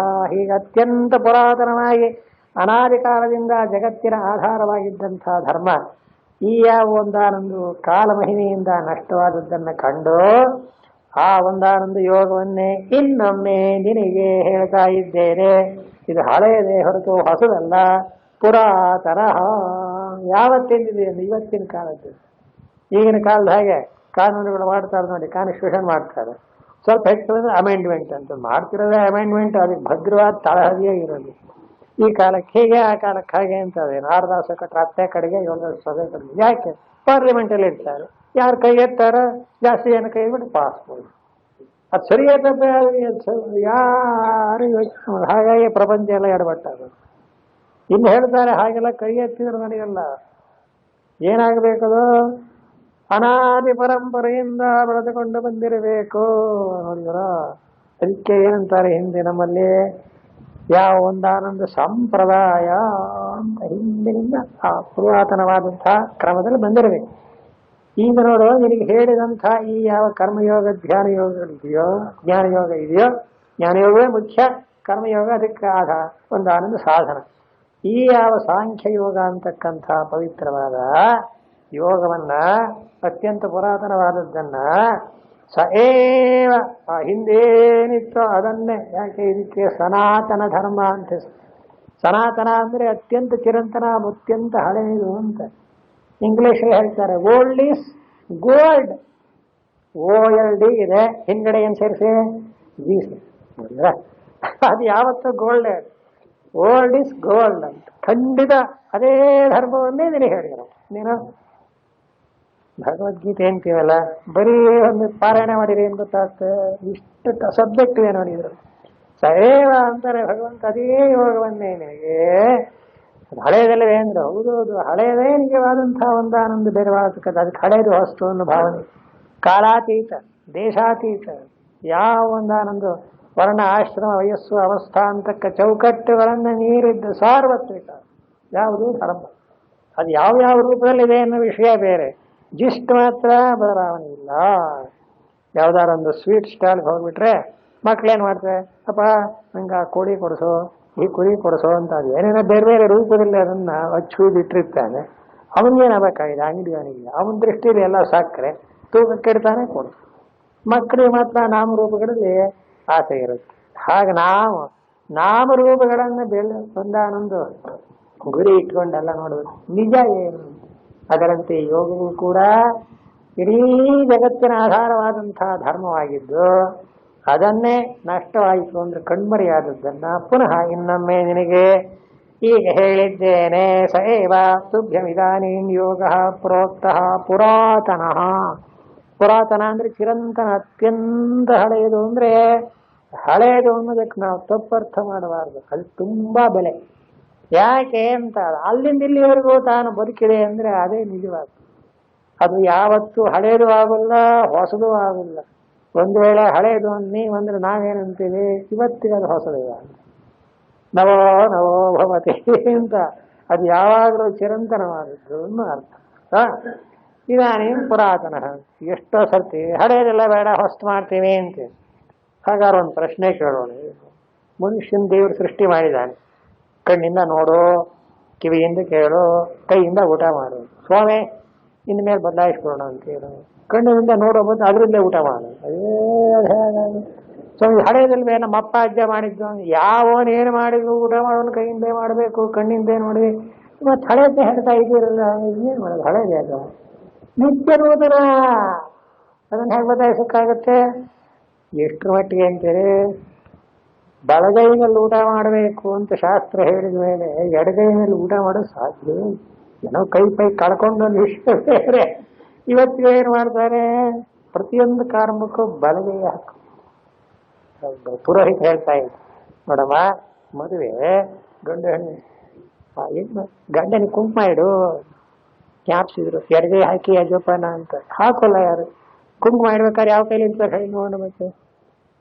ಬಲಗೈನಲ್ಲೇ. ಅದೇನು ಎಡಗೈ ನಿಮ್ದಲ್ವಾ? ಹಾಗೆಲ್ಲ ಪ್ರಶ್ನೆ ಕೇಳக்கூಡುದು.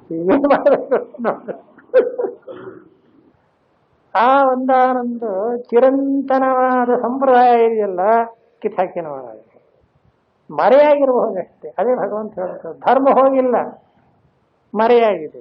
ಈಗ ನಿನಗೋಸ್ಕರ ಏನ್ ಮಾಡಿದೆ ನಾನು ಅದನ್ನು ಎತ್ತಿ ಹೇಳ್ತಾ ಇದ್ದೇನೆ. ನೀನು ಕ್ಷತ್ರಿಯ, ನಿನ್ನ ಕರ್ತವ್ಯ ಕರ್ಮ ಮಾಡು ಅಂತ ಹೇಳೋಕ್ಕೋಸ್ಕರ ಇಷ್ಟೆಲ್ಲ ಆಯ್ತು. ಯೋಗ ಪ್ರೋಕ್ತ ಪುರಾತನಃ. ಆ ಯೋಗವನ್ನು ಹೇಳಿದ್ದೇನಲ್ಲ, ಯಾಕೆ? ಭಕ್ತೋಸಿ ಮೇ ಸಖಾ ಚೇತಿ ರಹಸ್ಯಂ ಹ್ಯೇತದುತ್ತಮ. ನೀನು ನನಗೆ ಭಕ್ತನಾಗಿದ್ದೀಯ.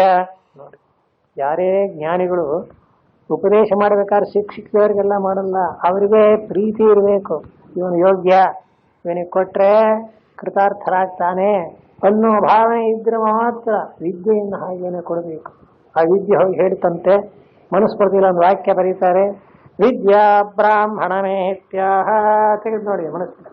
ಸೇವಧಿಷ್ಠೇ ಸಾಂಪ್ರತಮ್ ಅಂತ ಶ್ಲೋಕ ಪ್ರಾರಂಭ ಆಯಿತು. ಆ ಬ್ರಹ್ಮವಿದ್ಯೆ ಹೋಗಿ ಯಾವ ಬ್ರಹ್ಮವಿದ್ಯಾ ಪರಿಣತನಾದಂತಹ ಜ್ಞಾನಿ ಇದ್ದಾನ ಅಂತ ಹೇಳ್ತಂತ ಕೈ ಮುಗಿದು, ಸ್ವಾಮಿ ಏನು ಯೋಗ್ಯರಾದವರಿಗೆ ನನ್ನನ್ನು ಕೊಡು. ನೋಡಿದ್ರ, ಯೋಗ್ಯರಾದವರಿಗೆ ನನ್ನನ್ನು ಕೊಡು, ಬಾಕಿಯವರಿಗೆ ಕೊಡಬೇಡ. ಆ ಶ್ಲೋಕದ 5 ಅರ್ಥ ಹೋಗಿದೆ. ಅರ್ಥ ಹೇಳಿದೆ ಅಲ್ಲೇ, ಮನೆಯಲ್ಲೊಂದು ಹೆಣ್ಮಗು ಹುಟ್ಟಿದ್ದು ಏನ್ ಮಾಡ್ತೀನಿ, ಗಂಡು ಹುಡುಕಿ ಸಾಕಾಯ್ತು ಅಂತ. ಯಾಕೆ? ಅಲ್ಲಿ ಯಾರು ಗಂಡಸ್ರ ಇಲ್ವೇ? ಶಿಕ್ಷಕದವ್ರಿಗೆ ಕೊಡಕಾಗ್ತೇನ್ರಿ? ಎಷ್ಟು ಪ್ರೀತಿ ಇರುತ್ತೆ ಆ ಮಗುವಿನ ಮೇಲೆ, ಅದು ಚೆನ್ನಾಗಿ ಮಾಡಬೇಕು, ಬದುಕಬೇಕು ಅಂತ. ಆದ್ರಿಂದ ಯೋಗ್ಯರಾದವರನ್ನೇ ಹುಡುಕಿ ಕನ್ಯಾದಾನ ಮಾಡ್ತಾರೋ, ವಿದ್ಯೆಯು ಅಂಥದ್ದೇನೆ. ಅದಕ್ಕೆ ಭಗವಂತ ಹೇಳ್ತಾನೆ, ಅರ್ಜುನ ನೀನ್ ನನಗೆ ಯೋಗ್ಯನಾದ ಶಿಷ್ಯ ಅಂತ ಹೇಳಿದ್ದೇನೆ, ಸುಮ್ಮನೆ ಹೇಳಲ್ಲ. ಭಕ್ತೋಸಿಮೇ ಸಖಾ. ಇನ್ನೊಂದು ಸ್ವಲ್ಪ ವಿಶೇಷಣ, ನೀನ್ ನನ್ನ ಭಕ್ತ ಅಂತ ಆಯ್ತು, ಜೊತೆಗೆ ಸಖಾ ಅಂದ್ರೆ ಸ್ನೇಹಿತ. ಭಗವಂತ ನೋಡಿ ಹೇಗೆ ಅಟ್ರಾಕ್ಟ್ ಮಾಡ್ತಾನೆ ಅರ್ಜುನ. ಅವನಿಗೆ ಈ ಕೇಳಿದ ಮೇಲೆ ಗೀತೆನ ಅವನು ಏನೇನು ಮಾಡಿದ್ರು ಯುದ್ಧ ಬಿಡ್ಲೇಬಾರ್ದು. ಯಾಕೆ? ಇಂಥ ಭಗವಂತ ಈ ಯುದ್ಧ ರಂಗದಲ್ಲಿ ನನ್ನನ್ನ ಭಕ್ತ ಅಂತ ಕರೆದ, ಸ್ನೇಹಿತ ಅಂತ ಕರೆದ. ಇನ್ನು ಯಾರು ಹೇಳೋರಿದ್ದಾರೆ? ಎಷ್ಟೋ ಸಲ ಹಾಗಾಗುತ್ತೆ. ಯಾರು ಹೇಳಿದ್ರು ಕೇಳದೆ ಇದ್ದವ್ರು ಸ್ನೇಹಿತರು ಹೇಳ್ಬಿಟ್ರೆ ಒಪ್ಕೊಂಬೇಡ ಅದು ಹೂ ಕಾಣ್ಬೋದು. ಅಸ್ನೇಹದಿದೆ. ಈ ಕೃಷ್ಣಾರ್ಜುನ ಸ್ನೇಹ ಅಂಥ ಒಂದು ಆನಂದ ಅದ್ಭುತವಾದ್ದು. ಯತ್ರ ಯೋಗೇಶ್ವರ ಕೃಷ್ಣ ಯಾತ್ರ ಅಯ್ಯ ಅವನಿದ್ದಲ್ಲಿ ಇವನು ಇದ್ದಿರೋದಯ್ಯ, ಬೇರೆ ಬೇರೆ ಇಲ್ಲವೇ ಇಲ್ಲ. ಇದನ್ನು ಸಖ್ಯ ಭಕ್ತಿ ಅಂತ ಕರೀತಾರೆ ನೋಡಿ.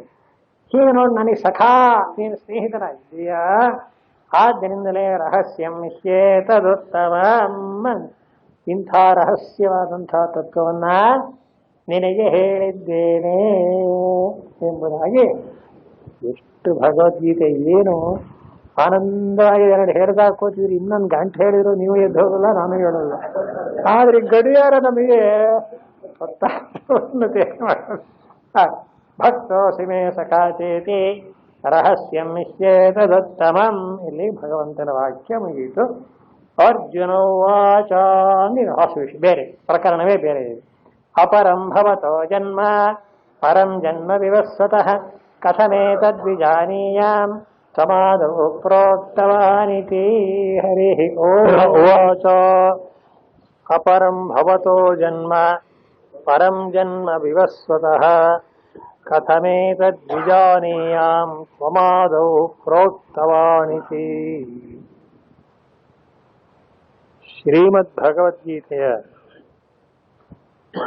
ತಾತ್ಪರ್ಯಾರ್ಥವನ್ನ ಶಂಕರ ಭಗವತ್ಪಾದರವರ ಭಾಷ್ಯಾನುಗುಣವಾಗಿ ಈವರೆಗೆ 3 ಅಧ್ಯಾಯಗಳನ್ನು ಕೇಳಿದ್ದೇವೆ. ಮೊದಲನೇ ಅಧ್ಯಾಯ ಕೇವಲ ಪೀಠಿಗೆ, 2, 3ನೇ ಅಧ್ಯಾಯವೇ ಪರಮಾತ್ಮನ ದಿವ್ಯವಾದಂಥ ಉಪದೇಶ. ಅಶೋಚ್ಯಾನನ್ವಶೋಚಸ್ತಂ ಅಂತ ಪ್ರಾರಂಭವಾಗಿ ಕೊನೆಯವರೆಗೆ ಏವಂ ಬುದ್ಧೇ ಪರಂ ಬುದ್ಧ್ವಾ ಹೀಗೆ ಉಪಸಂಹಾರ ಮಾಡಿದ್ದಾನೆ. ಈ 2 ಅಧ್ಯಾಯಗಳು ಅತ್ಯಂತ ಬಿಡಿಬಿಡಿಯಾದಂತಹ ವಿಷಯ. ಅಂದರೆ ಅಜ್ಞಾನಿಯಾದವನಿಗೆ ಕರ್ಮಯೋಗ, ಜ್ಞಾನಿಯಾದವನಿಗೆ ಸಾಂಖ್ಯಯೋಗ. ಜ್ಞಾನಿಯಾದ ಮೇಲೆ ಇನ್ನು ಮಾಡಬೇಕಾದ ಕರ್ತವ್ಯ ಏನಿದೆ ಅನ್ನೋ ಅರ್ಥ ನಮಗನ್ಸುತ್ತೆ. ಜ್ಞಾನಿ ಹೇಗಿರ್ತಾನೆ ಅನ್ನೋದನ್ನು ಜನಸಾಮಾನ್ಯರಿಗೆ ತಿಳಿಸೋದು ಒಂದು ಮುಖ್ಯವಾದ ಉದ್ದೇಶ. ಎರಡನೇದಾಗಿ ಹೇಗೋ ಇರ್ತಾರೆ ಅಂತಲ್ಲ, ಜ್ಞಾನ ಆದ ಇರೋ ಒಂದು ಬದಲಾವಣೆ ಆಗಿಬಿಡುತ್ತೆ, ವ್ಯತ್ಯಾಸವಾಗಿಬಿಡುತ್ತೆ ಅನ್ನೋ ಅರ್ಥವಲ್ಲ.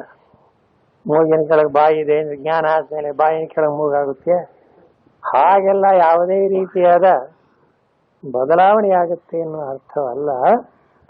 ಅವನ ಅಂತಃಕರಣ ಸಂಪೂರ್ಣವಾಗಿ ರಾಗದ್ವೇಷಗಳನ್ನ ಕಳೆದುಕೊಂಡು ಆ ಸ್ವರೂಪದಲ್ಲಿಯೇ ತನ್ನೊಳಗೇ ತಾನು ಆ ಆತ್ಮ ಸಚ್ಚಿದಾನಂದ ಸ್ವರೂಪವಾದ ಪರಬ್ರಹ್ಮವೇ ತಾನು ಎಂಬ ತತ್ವವನ್ನು ಅರಿತು ಕೃತಾರ್ಥನಾಗಿರ್ತಾನೆ. ಆತ್ಮನ್ಯೇವ ಆತ್ಮನಾತುಷ್ಟ ಅಂತಲೇ ಬರೆದಿದ್ದಾರೆ. ಇದು ಒಂದು ಮಜಲು. ಇದಕ್ಕೆ ಕರ್ಮಯೋಗ ಅನ್ನೋದು ತಳಹದಿ ಅಂತ 2 ವಿಷಯಗಳನ್ನ ಅರ್ಜುನನಿಗೆ ಉಪದೇಶ ಮಾಡಿದ. ಆದರೆ ಅರ್ಜುನನ ಮಟ್ಟಿಗೆ ಅವನಿಗೆ ನಿರ್ಣಯ ಮಾಡ್ಕೊಳ್ಳೋಕ್ಕಾಗದೆ ಹೋಗ್ಬಿಟ್ರೆ ನಾನೇನು ಸಾಂಖ್ಯ ಜ್ಞಾನಕ್ಕೆ ಅಧಿಕಾರಿಯೋ ಕರ್ಮಯೋಗಕ್ಕೋ ಅಂತ ಸಂಶಯ ಬರಬಹುದು. ಆದರೂ ಭಗವಂತ ಬಿಡಿಸಿ ಹೇಳಿದ್ದಾನೆ, ಕರ್ಮಣ್ಯೇವ ಅಧಿಕಾರಸ್ಥೆ. ಈ ಒಂದು ರೀತಿಯಲ್ಲಿ ತತ್ವೋಪದೇಶದ ಹಾಗೂ ಆ ತತ್ವದ ಒಂದಾನೊಂದು ತುದಿ ಮುಟ್ಟೋದಕ್ಕೆ ಬೇಕಾದ ಸಾಧನಗಳನ್ನು ಎರಡನ್ನೂ ವಿಂಗಡಿಸಿ ಹೇಳಿದ್ದಾಗಿತ್ತು. ಆದ್ದರಿಂದ ಕೊನೆಯವರೆಗೆ ಭಗವಂತ 4ನೇ ಅಧ್ಯಾಯ ಪ್ರಾರಂಭವಾದಾಗ, ನೋಡಪ್ಪ ಇದು ಯಾರೊಬ್ಬರು ಸ್ವಂತವಾಗಿ ತಿಳ್ಕೊಳ್ಳೋದಲ್ಲ, ಗುರು ಪರಂಪರೆಯಿಂದ ಬರಬೇಕು ಅಂತ ಅದನ್ನೂ ಕೂಡ ಹೇಳಿದ್ದೆ. ಮತ್ತು ಈ ಅಧ್ಯಾತ್ಮ ಯೋಗ ಮತ್ತು ಅಧ್ಯಾತ್ಮ ಜ್ಞಾನ ಎಂಬುದು ಸಾರ್ವತ್ರಿಕ, ಯಾರು ಬೇಕು ಅಂದರೆ ಇದರಲ್ಲಿ ಜಾತಿ ವರ್ಣ ಆಶ್ರಮ ಅಂತಕ್ಕಂಥ ಭೇದವೇನೂ ಇಲ್ಲ ಅಂತ ತೋರಿಸೋದಕ್ಕೆ ನಾನೇ ಸೂರ್ಯನಿಗೆ ಹೇಳಿಕೊಟ್ಟೆ, ಅವನ ಮನು ಹೇಳಿಕೊಟ್ಟ ಅಂತ ಹೀಗೆ ಕ್ಷತ್ರಿಯರ ಒಂದಾನೊಂದು ಪರಂಪರೆಯನ್ನೇ ಹೇಳಿದ್ದಾರೆ. ಇದೇನು ತೋರಿಸುತ್ತೆ ಅಂದರೆ ಈ ಯಾವ ಒಂದಾನೊಂದು ಪರಮಾರ್ಥ ವಾಸುದೇವ ತತ್ವಜ್ಞಾನ ಎಂಬುದು ಸರ್ವರಿಗೂ ಕೂಡ ಅನ್ವಯಿಸ್ತಕ್ಕದ್ದು, ಎಲ್ಲರೂ ಕೂಡ ಸಾಧನದಿಂದ ಅದನ್ನು ಮುಟ್ಟಬಹುದು ಅಂತ ಮಾತ್ರ. ಇದಕ್ಕೆ ತಳಹದಿಯಾಗಿ ಒಂದಾನೊಂದು ಕ್ರಮ, ಗುರುಪದೇಶ, ಸಂಪ್ರದಾಯ ಇವೆಲ್ಲ ಬೇಕು ಅನ್ನೋದು ಅದರೊಳಗೇನೆ ಅರ್ಥವಾಗುತ್ತೆ. ಇದನ್ನು ಕೂಡ ನಿನ್ನೆ 4ನೇ ಅಧ್ಯಾಯದ ಮೊದಲು 2ನೇ ಶ್ಲೋಕದಲ್ಲಿ ಹೇಳಿದ ಪರಂಪರೆ ಬಂದಿದೆ, ಗುರು ಪರಂಪರೆ, ಅದು ನಷ್ಟವಾಗಿತ್ತು. ಪುನಃ ನಿನಗೋಸ್ಕರವಾಗಿ ಸ ಏವಾಯಂ ಮಯಾ ತೇಜ್ಯ ಯೋಗ ಪ್ರೋಕ್ತ ಪುರಾತನಃ, ಇನ್ನೊಮ್ಮೆ ನಿನಗೋಸ್ಕರವಾಗಿ ಹೇಳಿದ್ದೇನೆ. ನಷ್ಟವಾಗಿತ್ತು ಅನ್ನೋ ಶಬ್ದಕ್ಕೆ ಸಂಸ್ಕೃತದಲ್ಲಿ ನಷ್ಟ ಅಂದ್ರೆ ನಶ ಅದರ್ಶನೆ ಅಂತ. ಅಂದ್ರೆ ಜನಗಳು ಕಾಲ ಕಳೀತಾ ಮರೆತು ಬಿಟ್ಟಿದ್ರು ಅಂತ. ವಸ್ತುವೇನು ನಷ್ಟವಾಗೋದಿಲ್ಲ. ಈ ಒಂದು ವಿದ್ಯೆ ನಾವು ಕಲೀಲಿಲ್ಲ ಅದು ಹೋಗಲ್ಲ, ನಮಗಿಲ್ಲ ಹಾಗಾಗುತ್ತೆ ಅಷ್ಟೇ. ಆದ್ದರಿಂದ ನಷ್ಟ ಅಂದ್ರೆ ಸಂಸ್ಕೃತದಲ್ಲಿ ಕಣ್ಮರೆಯಾಗಿತ್ತು. ಅದನ್ನೇ ಈಗ ನಾನು ಮತ್ತೆ ನಿನಗೆ ಇನ್ನೊಮ್ಮೆ ಈ ಸನ್ನಿವೇಶ ಬಂದದ್ರಿಂದ ಹೇಳಿದ್ದೇನೆ ಅಂತ ಈ 4ನೇ ಅಧ್ಯಾಯದಲ್ಲಿ ಪ್ರಾರಂಭಕ್ಕೆ ಈ ಮಾತನ್ನು ಹೇಳಿ ವಿಚಾರವೆಲ್ಲ ಮುಗೀತು ಅನ್ನೋ ಒಂದು ಪರಿಸ್ಥಿತಿ ಬರ್ತಾ ಇದೆ. ಸರಿ, ಬರಬೇಕಾದ್ದೇನೆ, ನಾಳೆ ಒಂದೇ ದಿವಸ ತಾನೆ ನಾವು ನೀವು ಸೇರೋದು. ಆದ್ದರಿಂದ ನಿನ್ನ ಭಗವದ್ಗೀತೆಯನ್ನು ನೀವು 2ನೇ ಅಧ್ಯಾಯ 3ನೇ ಅಧ್ಯಾಯ ಪ್ರತಿದಿನ ಅನುಸಂಧಾನ ಮಾಡಿಬಿಟ್ರೆ ಉಳಿದ ಎಲ್ಲಾ ವಿಷಯವೂ ಅದರಲ್ಲಿ ಅಡಕ, ಉಳಿದೆಲ್ಲ ವಿವರಣೆ. ಈಗ ಭಗವಂತ ಹೇಳ್ತಾನೆ, ಅರ್ಜುನ ಕೇಳ್ತಾನೆ, ಇದು ನೋಡಿ ಮುಂದಿನ ಭಗವದ್ಗೀತೆಯ ಒಂದಾನೊಂದು ವ್ಯಾಖ್ಯಾನಕ್ಕೆ ಮತ್ತು ಪರಮಾತ್ಮನ ಉಪದೇಶಕ್ಕೆ ಅವತರಣಿಕೆ. ಬರೆದಿರೋರು ವೇದವ್ಯಾಸರು, ಮಹಾಜ್ಞಾನಿಗಳು. ಆದ್ರಿಂದ ಮುಗಿದೇ ಹೋಯ್ತಲ್ಲ ಭಗವದ್ಗೀತೆ ಅಂದ್ರೆ ಇಲ್ಲ ಅದಕ್ಕೆ ಬರೀತಾರೆ, ಭಗವತ ವಿಪ್ರತಿಷಿದ್ಧಂ ಮುಕ್ತಮಿತಿ ಮಾಭೂತ್ ಕಸ್ಯಚಿತ್ ಬುದ್ಧಿರಿತಿ ಪರಿಹಾರಾರ್ಥಂ ಚೋದ್ಯಮಿವ ಕುರುವನ್ ಅರ್ಜುನ ಉವಾಚ. ಇವಾಗ ನಾವು ಓದಬೇಕಾದ ಶ್ಲೋಕಕ್ಕೆ ಭಗವತ್ಪಾದರು ಬರೆದಿರತಕ್ಕ ಅವತರಣಿಕೆ ಏನಂತಾರೆ, ಪರಮಾತ್ಮ ಒಂದಕ್ಕೊಂದು ವಿರುದ್ಧವಾದದ್ದನ್ನ ಹೇಳಿದಾನೆ ಅಂತ ಯಾರಿಗೂ ಸಂಶಯ ಬರಬಾರದು. ಏನು ವಿರುದ್ಧ ಅಂತ ಹೇಳಿದಾನೆ? ಜ್ಞಾನಯೋಗೇನ ಸಾಂಖ್ಯಾನ ಕರ್ಮಯೋಗೇನ ಯೋಗಿನ, ಇವ್ರಿಗೊಂದು ದಾರಿ ಅವ್ರಿಗೊಂದು ದಾರಿ ಅಂತ ಹೇಳ್ಬಿಟ್ಟ. ಇದು ಹೇಗೆ ಸರಿ ಅಂತ ಯಾರೊಬ್ಬರಿಗೂ ಸಂಶಯ ಬರಬಾರದು ಅಂತ ಒಂದು ಅರ್ಥ. ಇನ್ನೊಂದು ಅರ್ಥ ಏನು ಅಂದ್ರೆ, ನಾನು ಹಿಂದೆ ಸೂರ್ಯನಿಗೆ ಉಪದೇಶ ಮಾಡಿದ್ದೆ ಅಂತ ಭಗವಂತ ಹೇಳ್ತಾ ಇದ್ದಾನೆ. ಈ ಪುಣ್ಯಾತ್ಮ ಹುಟ್ಟಿರೋದು ದ್ವಾಪರ ಯುಗದಲ್ಲಿ. ಈ ದ್ವಾಪರ ಯುಗದಲ್ಲಿ ಹುಟ್ಟಿರೋನು ಕೃತಯುಗದಲ್ಲಿ ಸೂರ್ಯನಿಗೆ ಉಪದೇಶ ಮಾಡಿದೆ ಅಂದ್ರೆ ಇದೊಂದು ರೀತಿಯಾಗಿ ಹೊಂದಲ್ವಲ್ಲ. ಈ ಪ್ರಶ್ನೆಯನ್ನು ಯಾರು ಬೇಕಾದರೂ ಎತ್ತಬಹುದಲ್ಲ ಮುಂದೆ ಅಂತ ಆಲೋಚನೆ ಮಾಡಿ, ಮಾಭೂತ್ ಕಸ್ಯಚಿತ್ ಬುದ್ಧಿ, ಈ ರೀತಿಯಾದ ತಪ್ಪು ತಿಳುವಳಿಕೆ ಅಥವಾ ಒಂದಾನೊಂದು ಆಕ್ಷೇಪ ಯಾರಿಗೂ ಬರಬಾರದು ಎಂಬ ಕಾರಣದಿಂದ ಭಗವಂತನ ಸನ್ನಿಧಿಯಲ್ಲಿ ನಮ್ಮೆಲ್ಲರ ಪರವಾಗಿ ರೆಪ್ರೆಸೆಂಟೇಟಿವ್ ಆಗಿ ಅರ್ಜುನನೇ ಕೇಳ್ತಾ ಇದ್ದಾನೆ. ಏನಂತ, ಹೇಗೆ ಭಗವಂತ ನೀನು ಹೇಳಿದ ಮಾತು ನನಗೆ ಅರ್ಥವಾಗಲಿಲ್ಲ. ಅರ್ಜುನ ಉವಾಚ, ಏನಂದ ಅರ್ಜುನ, ಅಪರಂ ಭವತೋ ಜನ್ಮ ಪರಂ ಜನ್ಮ ವಿವಸ್ವತಃ ಕಥಮೇತದ್ವಿಜಾನೀಯಾಂ ತ್ವಮಾದೌ ಪ್ರೋಕ್ತವಾನಿತಿ. ಕೇಳಬಹುದು, ಪ್ರಶ್ನೆ ಕೇಳೋದ್ರೊಳಗೆ ಯಾವುದೇ ಒಂದಾನೊಂದು ವಿರೋಧ ಇಲ್ಲ. ಅರ್ಥವಾಗದೇ ಇರೋ ವಿಷಯವನ್ನ ಗುರುವಿನ ಮುಂದಿಟ್ಟು ಅಗತ್ಯವಾಗಿ ಕೇಳ್ತಕ್ಕದ್ದು. ಈಗ ತಕ್ಷಣ ನಮ್ಮೆಲ್ಲರ ಪರವಾಗಿ ಅರ್ಜುನ ಪ್ರಶ್ನೆ ಹಾಕ್ತಾನೆ, ಹೇ ಕೃಷ್ಣ, ಇತ್ತೀಚೆಗೆ ನೀನು ಹುಟ್ಟಿದ್ದಿ, ಅಪರಂ ಅಂದ್ರೇನು? ಈಗ ಲೇಟೆಸ್ಟ್ ಆಗಿ ಹುಟ್ಟಿರೋನು, ದ್ವಾಪರ ಯುಗದಲ್ಲಿ ಹುಟ್ಟಿರೋನು. ಪರಂ ಜನ್ಮ ವಿವಸ್ವತಃ, ನಿನಗಿಂತ ಎಷ್ಟೋ 1-2 ಯುಗಗಳ ಹಿಂದೆ ಕೃತಯುಗದಲ್ಲಿ ಸೂರ್ಯ ಹುಟ್ಟಿರೋದು. ಆ ಸೂರ್ಯ ಕೃತಯುಗದ ಶಿಷ್ಯನಾಗಿದ್ದು ನೀವು ದ್ವಾಪರ ಯುಗದಲ್ಲಿ ಗುರುವಾದದ್ದು ಹೇಗೆ? ನೀ ದ್ವಾಪರ ಯುಗದಲ್ಲಿ ಹುಟ್ಟಿರೋನು ಕೃತಯುಗದಲ್ಲಿ ಹುಟ್ಟಿರೋನಿಗೆ ಗುರುವಾಗುವುದು ಅಂದ್ರೆ ಸಾಧ್ಯವೋ? ಆದ್ದರಿಂದ ನಿನ್ನ ಒಂದಾನೊಂದು ಹುಟ್ಟು ಇತ್ತೀಚೆಗೆ, ಪರಂ ಜನ್ಮ ವಿವಸ್ವತಃ. ಒಂದು ವೇಳೆ ನಾನೇ ಉಪದೇಶ ಮಾಡಿದ್ದೀನಿ ಅಂತ ನೀ ಹೇಳಿಬಿಟ್ಟಿಯಲ್ಲ, ಇದನ್ನು ನಾನು ಹೇಗೆ ಅರ್ಥ ಮಾಡಿಕೊಳ್ಳಿ? ಸಮನ್ವಯ ಹೇಗೆ? ತ್ವಮಾದೌ ಪ್ರೋಕ್ತವಾನಿತಿ. ಅದನ್ನೇ ಭಗವತ್ಪಾದರು ಅವ್ರ ವಾಕ್ ವಸುದೇವ ಗೃಹೇ ಭವತೋ ಜನ್ಮ. ನೋಡಿ, ಅಂದರೆ ಭಗವಂತನ ವಿಷಯಕ್ಕೆ ಅವನು ಪ್ರತ್ಯಕ್ಷವಾಗಿ ದ್ವಾಪರ ಯುಗದಲ್ಲಿ ಇದ್ದಾಗಲೂ 199 ಜನ ಅವನು ತಪ್ಪಾಗಿ ತಿಳ್ಕೊಂಡಿದ್ದಾನೆ. ಇನ್ನೇನು ಮಾಡೋದು? ಇದೇ ಒಂದಾನೊಂದು ಅವಿದ್ಯಾ ಅಂತ. ಅವನು ಎಷ್ಟೇ ಲೀಲೆ ತೋರಿಸ್ಲಿ, ಏನೇ ಮಹಿಮೆ ತೋರಿಸ್ಲಿ, ನಿಜವಾಗಿ ಹೇಳೋದಾದ್ರೆ ಮಗು ಒಂದು ಹುಟ್ಟಿತು ಅಂದ್ರೆ ತಕ್ಷಣ ಅಳುತ್ತೆ. ಅಳದೆ ಹೋದ್ರೆ ಡಾಕ್ಟ್ರಿಗೆ ಅನುಮಾನ ಅದು ಬರ್ತಿದೆಯೋ ಇಲ್ವೋ. ಆದ್ರಿಂದ ಮಗು ಹುಟ್ಕೊಂಡ್ ಕೂಡಲೇ ಅಳುತ್ತೆ ಅಲ್ವೇ. ಕೃಷ್ಣ ಹುಟ್ಟಿದಾಗತ್ನೆ ನೋಡಿ ಎಷ್ಟು ವಿಲಕ್ಷಣವಾಗಿದೆ ಅಂತ ಅಲ್ಲೇ ಅರ್ಥ ಮಾಡ್ಕೊಳ್ಳಿ. ಭಾಗವತ ಹೋದ್ರೆ ಗೊತ್ತಾಗ್ತದೆ. ಹೇಗೆ ಹುಟ್ಟಿದ ಅಂದ್ರೆ ಈಗಿನ ಮಕ್ಕಳು ಹುಟ್ಟಿದಾಗ ಬಟ್ಟೆ ಹೊಲಿಸ್ಬೇಕು, ಒಡವೆ ಮಾಡಿಸ್ಬೇಕು, ಬೇಕಾದಷ್ಟು ನಾವು ಮಾಡಬೇಕು. ಅಲ್ಲೇನಿಲ್ಲ. ತಮದ್ಭುತಂ ಬಾಲಕಮಂಬುಜೇಕ್ಷಣಂ ಚತುರ್ಭುಜಂ ಶಂಖ ಗದಾರ್ಯುಗಾಯುಧಂ ಶ್ರೀವತ್ಸಲಕ್ಷ್ಮಂ ಗಲಶೋಭಿ ಕೌಸ್ತುಭಂ ಪೀತಾಂಬರಂ ಸಾಂದ್ರ ಪಯೋಧ ಸೌಭಗಂ. ಅಯ್ಯೋ ಆ ಭಾಗವತವು ಇಂಥ ಮಗು ಯಾರು ಬೇಕಾರೋ ಹುಟ್ಟಿದ್ರೆ ಬೇಡ ಅಂದ್ರೆ ಯಾಕೆ ನೀವೇನು ಒಡವೆ ಮಾಡಬೇಕಾಗಿಲ್ಲ, ಬಟ್ಟೆ ಹೊಲಿಸ್ಬೇಕಾಗಿಲ್ಲ. ಸಮಸ್ತವು ಮಹಾರ್ಹ ವೈಡೂರ್ಯ ಕಿರೀಟ ಕುಂಡಲ ದ್ವಿಷಾ ಪರಿಶುದ್ಧ ಸಹಸ್ರ ಕುಂತಲಂ. ಭಾಗವತ ಓದಬೇಕು, ಏನ್ ಚೆನ್ನಾಗಿದೆ.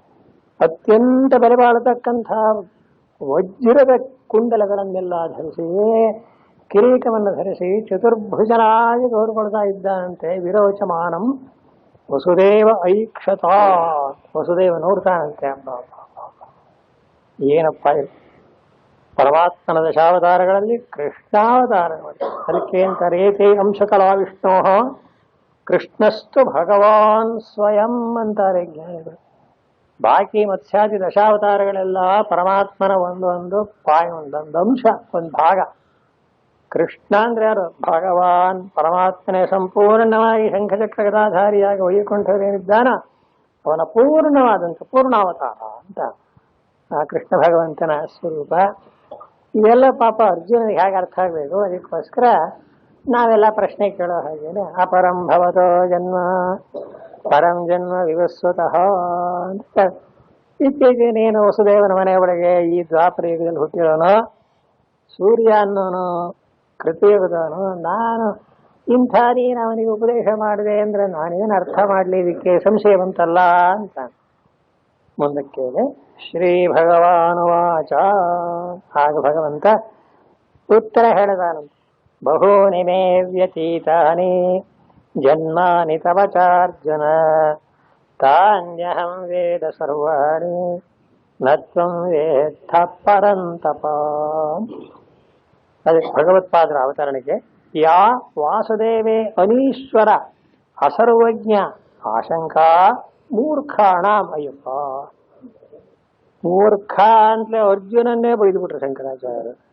ಯಾಕೆ ಅಂತ, ವಾಸುದೇವನ ವಿಷಯದಲ್ಲಿ ಹೀಗೆ ಯಾರಾದರೂ ಪ್ರಶ್ನೆ ಮಾಡಿದೆ ಏನಂತ, ಓ ಸೂರ್ಯ ಕೃತಯುಗದಲ್ಲಿದ್ದ ಇವನು ದ್ವಾಪರ ಯುಗದಲ್ಲಿ ಹುಟ್ಟಿದಾನೆ, ನಾನು ಉಪದೇಶ ಮಾಡಿದೆ ಅಂತ. ಏನಿದು ನಿಜವೇ ಅಂತ, ಇದು ಸರಿ ಹೊಂದುತ್ತದೆಯೇ ಅಂತ ಕೇಳ್ತೀವಲ್ಲ. ಈ ಪ್ರಶ್ನೆ ಶಂಕರಾಚಾರ್ಯ ಅಂತಾರೆ ಮೂರ್ಖ. ಭಗವಂತನನ್ನ ಅರ್ಥ ಮಾಡಿಕೊಳ್ಳದೆ ಇರತಕ್ಕವರು ಕೇಳೋ ಪ್ರಶ್ನೆ ಇಷ್ಟೇ. ಅಂದ್ರೆ ಅರ್ಜುನನಿಗೆ ಕಣ್ಣೆದುರಿಗೆ ಕೃಷ್ಣ ಪರಮಾತ್ಮ ಇದ್ರು ಅವನನ್ನ ಭಗವಂತ ಅಂತ ಅರ್ಥ ಮಾಡ್ಕೊಳ್ಳೋಕ್ಕಾಗಿಲ್ಲ, ಅವನಿಗೆ ಆಗಿಲ್ಲ. ನ್ಯಾಯವಾಗಿ ಅರ್ಜುನ ಉತ್ತಮ ಅಧಿಕಾರಿ, ಕೃಷ್ಣನ ಸಹಚರ, ಅವನಿಗೆ ಆಗಿಲ್ಲ ಅಂದ್ರೆ ಬಾಕಿಯವ್ರು ಏನ್ ಮಾಡ್ತಾರೆ, ಎಲ್ಲ ಪರಮಾತ್ಮನನ್ನ ಮನುಷ್ಯ ಅಂತಲೇ ತಿಳ್ಕೊಂಡು ಎಲ್ಲ ಮೋಸ ಹೋಗ್ತಾರೆ. ದ್ವಾಪರಯುಗದಲ್ಲಿ ಹೀಗಾದ ಮೇಲೆ ಹೇಳೋದೇನು ಇರು, ಹೀಗಾಗತ್ತಲ್ಲ. ತಾಂ ಪರಿಹರನ್ ಅಂದು ಈ ಸಂಶಯವನ್ನ ಪರಿಹಾರ ಮಾಡಬೇಕು ಎಂಬ ಉದ್ದೇಶದಿಂದ ಯದರ್ಥ ಅರ್ಜುನಸ್ಯ ಪ್ರಶ್ನ ಭಗವಂತ ಹೇಳೋಕೆ ಶುರು ಮಾಡಿದ. ಯಾಕೆ ಅರ್ಜುನನ ಪ್ರಶ್ನೆ ಹೇಗಿದೆಯೋ ಅದಕ್ಕೆ ತಕ್ಕ ಉತ್ತರ. ಆಗ ಭಗವಂತ ಹೇಳ್ತಾನೆ, ಬಹೂನಿ ಶ್ರೀ ಭಗವಾನುವಾಚ ಬಹೂನಿ ಮೇ ವ್ಯತೀತಾನಿ ಜನ್ಮಾನಿ ತವ ಚಾರ್ಜುನ ತಾನ್ಯಹಂ ವೇದ ಸರ್ವಾಣಿ ನ ತ್ವಂ ವೇತ್ಥ ಪರಂತಪ. ಪರಮಾತ್ಮ ಹೇಳ್ತಾನೆ, ಬಹೂನಿ ಮೇ ವ್ಯತೀತಾನಿ ಜನ್ಮಾನಿ. ಅರ್ಜುನ, ನನಗೂ ಕೂಡ ಬೇಕಾದಷ್ಟು ಜನ್ಮಗಳು ಕಳೆದು ಹೋಗಿವೆ ಅಂದ. ಅಂದ್ರೆ ಪರಮಾತ್ಮ ಲೋಕ ಕಲ್ಯಾಣಕ್ಕಾಗಿ ಎಷ್ಟೋ ಸಲ ನಮ್ಮಂತೆಯೇ ಹುಟ್ಟಿದ್ದಾನೆ. ಇದನ್ನೇ ಭಗವತ್ಪಾದರು ಪ್ರಾರಂಭದ ಒಂದಾನೊಂದು ಅವತರಣಿಕಾ ಭಾಷ್ಯದಲ್ಲಿಯೇ ಬರೆದರು. ನಮ್ಮಂತೆಯೇ ಹುಟ್ಟುತ್ತಾನೆ, ದೇಹವಾನಿವ ಜಾತ ಇವಚ ಲೋಕಾನುಗ್ರಹಂ ಕುರುವನ್ ಲಕ್ಷ್ಯತೆ. ಅಜ್ಞಾನಿಗಳ ಅರ್ಥ ಹೇಗೆ ಮಾಡ್ತಾರೆ, ಅವನೋ ಜ್ಞಾನೇಶ್ವರ್ಯ ಶಕ್ತಿ ಬಲ ದಿವ್ಯ ತೇಜೋಭಿ ಸದಾ ಸಂಪನ್ನ ಪರಮಾತ್ಮನ ಒಂದು ಜ್ಞಾನೇಶ್ವರಿಗಳು ಯಾವಾಗಲೂ ಪರಿಪೂರ್ಣವಾಗಿರತಕ್ಕದ್ದು. ಹೀಗಿದ್ದರೂ ಲೋಕ ಕಲ್ಯಾಣಕ್ಕಾಗಿ ವೈಷ್ಣವೇ ಮಾಯಾಂ ವಶೀಕೃತ್ಯ ಅಂದ್ರು. ತನ್ನದೇ ಆಗಿರತಕ್ಕಂಥ ಮಾಯಾ ಅಂದ್ರೆ ಒಂದು ಅವನ ಶಕ್ತಿ. ಅದು ಅಜ್ಞಾನಿಗಳಿಗೆ ಮಾಯೆ ಅಂತ ಕಾಣುತ್ತೆ. ನಮ್ಮ ಗುರುಗಳು ಹೇಳ್ತಾ ಇದ್ದಿದ್ದು ಜ್ಞಾನಿಗಳಾದವರಿಗೆ ಮಹಿಮೆ ಅಂತ ಕಾಣುತ್ತೆ. ಪರಮಾತ್ಮನ ಮಹಿಮೆ ಇದು ನೋಡಿದ್ರ.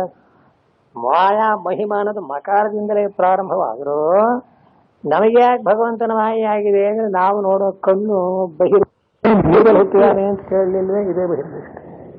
ಆದರೆ ಜ್ಞಾನಿಗಳು ಹೇಗೆ ನೋಡ್ತಾರೆ?